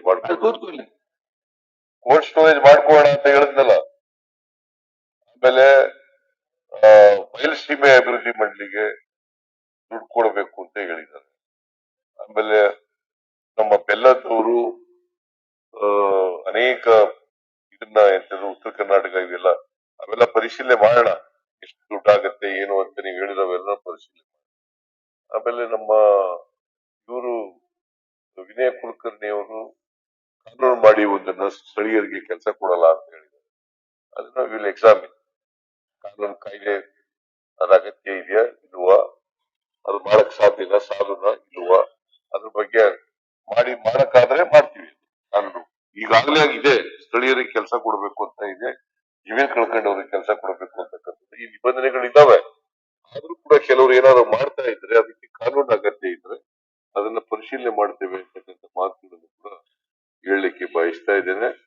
ಒಟ್ಟಾರೆಯಾಗಿ ಮಾನ್ಯ ಸದಸ್ಯರುಗಳು ಉತ್ತರ ಕರ್ನಾಟಕಕ್ಕೆ ಏನೇನು ಪ್ರಶ್ನೆ ನಾನು ಆಗ್ಲೇ ಹೇಳಿದೆ, ಎಲ್ಲರೂ ಕೇಳಿರ್ತಕ್ಕಂಥ ಸಲಹೆಗಳಿಗೆ, ವಿಚಾರಗಳಿಗೆ, ಪ್ರಶ್ನೆಗಳಿಗೆ ಉತ್ತರ ಕೊಡಕ್ ಆಗಿಲ್ಲ. ನಾನು ಜನರಲ್ ಆಗಿ ಉತ್ತರ ಕೊಟ್ಟಿದ್ದೀನಿ. ಉತ್ತರ ಕರ್ನಾಟಕದ ಅಭಿವೃದ್ಧಿ ಮಾಡ್ತಕ್ಕಂಥ ಯಾವ ತಾಲೂಕುಗಳು ಹಿಂದುಳಿದಿರ್ತಕ್ಕಂಥ ತಾಲೂಕುಗಳಿದ್ದಾವೆ, ಅತ್ಯಂತ ಹಿಂದುಳಿದ ತಾಲೂಕು, ಅತಿ ಹಿಂದುಳಿದ ತಾಲೂಕು, ಹಿಂದುಳಿದ ತಾಲೂಕುಗಳು, ಆ ತಾಲೂಕುಗಳಿಗೆಲ್ಲ ಅಭಿವೃದ್ಧಿ ಮಾಡ್ತಕ್ಕಂಥ ಪ್ರಯತ್ನವನ್ನ ಮಾಡ್ತೇವೆ. ಅದಕ್ಕೆ ನಾವು ಬಜೆಟ್ ನಲ್ಲಿ ಮ್ಯಾನಿಫೆಸ್ಟೋನಲ್ಲಿ ಹೇಳೋದು 5 ವರ್ಷ ಇರ್ತೀವಿ, 5 ವರ್ಷದಲ್ಲಿ ಮಾಡ್ತೀವಿ ಅಂತ ಹೇಳಿದ್ವಿ. ನಾವು ಇಂದಿನ 5 ವರ್ಷನೂ ಕೂಡ ಮಾಡಿ ಮುಗಿಸ್ತೀವಿ, ಈಗಲೂ ಕೂಡ ಮಾಡ್ತೀವಿ. ಅದರಿಂದ ನಮಗೆ ಎಲ್ಲ ಮಾನ್ಯ ಸದಸ್ಯರಲ್ಲಿ ಮನವಿ ಮಾಡ್ತೇನೆ, ನಾವು ಇಂದಿನ ಅನುಭವ ನಿಮಗೆ ನೋಡಿದ್ರೆ ಎಲ್ಲ ಭರವಸೆಗಳನ್ನು ಕೂಡ ಈಡೇರಿಸಿದ್ದೀವಿ. ಈಗಲೂ ಕೊಟ್ಟಿರ್ತಕ್ಕಂಥ ಭರವಸೆಗಳನ್ನು ಈಡೇರಿಸ್ತೀವಿ, ಮುಂದೆನೂ ಈಡೇರಿಸ್ತೀವಿ. ಅದರಿಂದ ಯಾರು ಸಂಶಯ ಪಟ್ಟಿರಬೇಕಾದಂತ ಅಗತ್ಯ ಇಲ್ಲ ಅಂತಕ್ಕಂಥ ಮಾತುಗಳನ್ನು ಹೇಳಿ ನಿಮಗೆ ವಿಶೇಷ ಧನ್ಯವಾದಗಳನ್ನು ಹೇಳಲಿಕ್ಕೆ ಬಯಸ್ತೇನೆ. ಯಾಕಂತಂದ್ರೆ 5 ದಿನ ಅನಗತ್ಯವಾಗಿ ಫಸ್ಟ್ ವೀಕ್ ನಲ್ಲಿ ಅಷ್ಟೊಂದು 2 ದಿವಸ ಅರ್ಥಪೂರ್ಣವಾಗಿ ಚರ್ಚೆ ಆಗಲಿಲ್ಲ. ಈ ವಾರ ಬಹಳ ಚೆನ್ನಾಗಿ ನಡೆಸಿದ್ದೀವಿ, ಸದನನೂ ಕೂಡ ಚೆನ್ನಾಗಿ ನಡೆಸಿದ್ದೀವಿ, ಯುವಕರಿಗೆಲ್ಲ ಅವಕಾಶ ಕೊಟ್ಟಿದ್ದೀವಿ. ಆಮೇಲೆ 9 ಗಂಟೆಗೆ ಶಾಲೆ ಬರೋ ತರ ಮಾಡೋದು, MLA ಬರೋ ರೀತಿ ಮಾಡ್ಬಿಟ್ಟಿದ್ದೀವಿ. ಬಂದಿದ್ದಾರೆ MLA, ಅವ್ರಿಗೂ ಧನ್ಯವಾದಗಳು. ಎಲ್ಲ MLA 9 ಗಂಟೆಗೆ ಬಂದಿದ್ರಲ್ಲ, ಅವ್ರಿಗೂ ಧನ್ಯವಾದಗಳು, ನಿಮಗೂ ಧನ್ಯವಾದಗಳು. ಈ ಸದನ ಇಷ್ಟೊಂದು ಅಚ್ಚುಕಟ್ಟಾಗಿ ನಡಿಬೇಕು ಅನ್ನೋದು ನಾನು, ಯಾಕಂದ್ರೆ ಪ್ರಜಾಪ್ರಭುತ್ವ ವ್ಯವಸ್ಥೆಯಲ್ಲಿ, ಸಂಸದೀಯ ವ್ಯವಸ್ಥೆಯಲ್ಲಿ ಇಲ್ಲಿ ಚರ್ಚೆ ಆಗುತ್ತೆ, ಸಮಯ ವ್ಯರ್ಥ ಮಾಡಬಾರ್ದು. ಮಾಡೋಣ, ಹೊರಗಡೆ ರಾಜಕೀಯ ಮಾಡೋಣ. ನಿನ್ನೆ ಯಡಿಯೂರಪ್ಪ ಅವರು ಮೊನ್ನೆ ಹೇಳಿದ್ರು, ರಾಜಕೀಯ ಮಾಡ್ಲಿ ಅವರು, ನಾವು ಹೇಳ್ತೀವಿ ಜನಗಳ ಹತ್ರಕ್ಕೆ ಹೋಗಿ, ಬೇರೆ ಪ್ರಶ್ನೆ. ಬಟ್ ಇಲ್ಲಿ ವಾಸ್ತವಿಕವಾಗಿದ್ದಂತ ವಿಚಾರಗಳನ್ನ, ರಾಜ್ಯದ ವಿಚಾರಗಳನ್ನ ಚರ್ಚೆ ಮಾಡೋಣ. ನೀವು ಏನ್ ಹೇಳಿದ್ದು ಸುನೀಲ್, ಏನ ಮರ್ತ್ಬಿಟ್ಟೆ? ಸಾಲ ಮನ್ನಾ ಇದೆಯಲ್ಲ, ನನ್ನ ಹತ್ರ ಮಾಹಿತಿ ಇಲ್ಲ, ಎಷ್ಟು ಜನಕ್ಕೆ ಸಾಲ ಕೊಟ್ಟಿದ್ದು ಅನ್ನೋದು ಮಾಹಿತಿ ಇಲ್ಲ. ಇಲ್ಲ, ನಿಮ್ಮ ಹತ್ರ ಇರ್ಲಿ, ನನ್ನ ಹತ್ರ ಇಲ್ಲ ಅಂತ ಹೇಳ್ತಾರೆ. ನನ್ನ ಹತ್ರ ಇಲ್ಲ, ನಾನು ಕನ್ಸರ್ನ್ ಮಿನಿಸ್ಟರ್ ಅಲ್ಲ, ನಾಟ್ ಎ ಕೋಆಪರೇಟಿವ್ ಮಿನಿಸ್ಟರ್. ನೀವು ಮಧ್ಯಮಾವಧಿ ದೀರ್ಘಾವಧಿ ಸಾಲ ಕಾಸ್ಕಾಡ್ ಬ್ಯಾಂಕ್ ಇದೆ, ಹೌದು, ಅದನ್ನೇ ಸೆಕ್ರೆಟರಿ ಹೇಳಿದ್ದು, ಅದನ್ನು ಸೇರಿಸಿ ಸೇರಿ ಸಾಲ ಕೊಟ್ಟಿರ್ತಕ್ಕಂಥದ್ದು ಸೇರಿ ಎಷ್ಟು ಜನಕ್ಕೆ ಸಾಲ ಕೊಟ್ಟಿದ್ದೀವಿ ಅಂತಕ್ಕಂಥದ್ದು ನನ್ನ ಹತ್ರ ಮಾಹಿತಿ ಇಲ್ಲ. ಆದ್ರೂ ಎಷ್ಟೇ ಜನ ತಗೊಂಡಿರ್ಲಿ ಸಾಲನ, ಅವರು ಅಸಲನ್ನ ಕಟ್ಟಿಬಿಟ್ರೆ ಬಡ್ಡಿ ಪೂರ್ಣ ಮನ್ನಾ ಮಾಡ್ತೀವಿ. ಅದು ಮಧ್ಯಮಾವಧಿ ಸಾಲ ಇರ್ಬೋದು, ದೀರ್ಘಾವಧಿ ಸಾಲ ಇರ್ಬೋದು, ಅದಕ್ಕೆ ಎಷ್ಟೇ ದುಡ್ಡಾಗ್ಲಿ, ಅದು 300 ಕೋಟಿ ಆಗ್ಲಿ, 400 ಕೋಟಿ ಆಗ್ಲಿ, 500 ಕೋಟಿ ಆಗ್ಲಿ, ಅದನ್ನ ಕಟ್ತೇವೆ, ಸರ್ಕಾರ ಕಟ್ಟಿಕೊಡ್ತದೆ ಅಂತಕ್ಕಂಥ ಮಾತುಗಳನ್ನ ಹೇಳಲಿಕ್ಕೆ ಬಯಸ್ತೇನೆ. ಹೊಸ ನಾವು ಉತ್ತರ ಕರ್ನಾಟಕದ ಅಭಿವೃದ್ಧಿಗೆ ಬದ್ಧರಾಗಿದ್ದೇವೆ ಅಂತ ಮತ್ತೊಮ್ಮೆ ಪ್ರಸ್ತಾಪ ಮಾಡಿ ನಿಮಗೆ ಇನ್ನೊಮ್ಮೆ ಧನ್ಯವಾದಗಳನ್ನು ಹೇಳಿ ನಾನು ಮಾತು ಮುಗಿಸ್ತೇನೆ.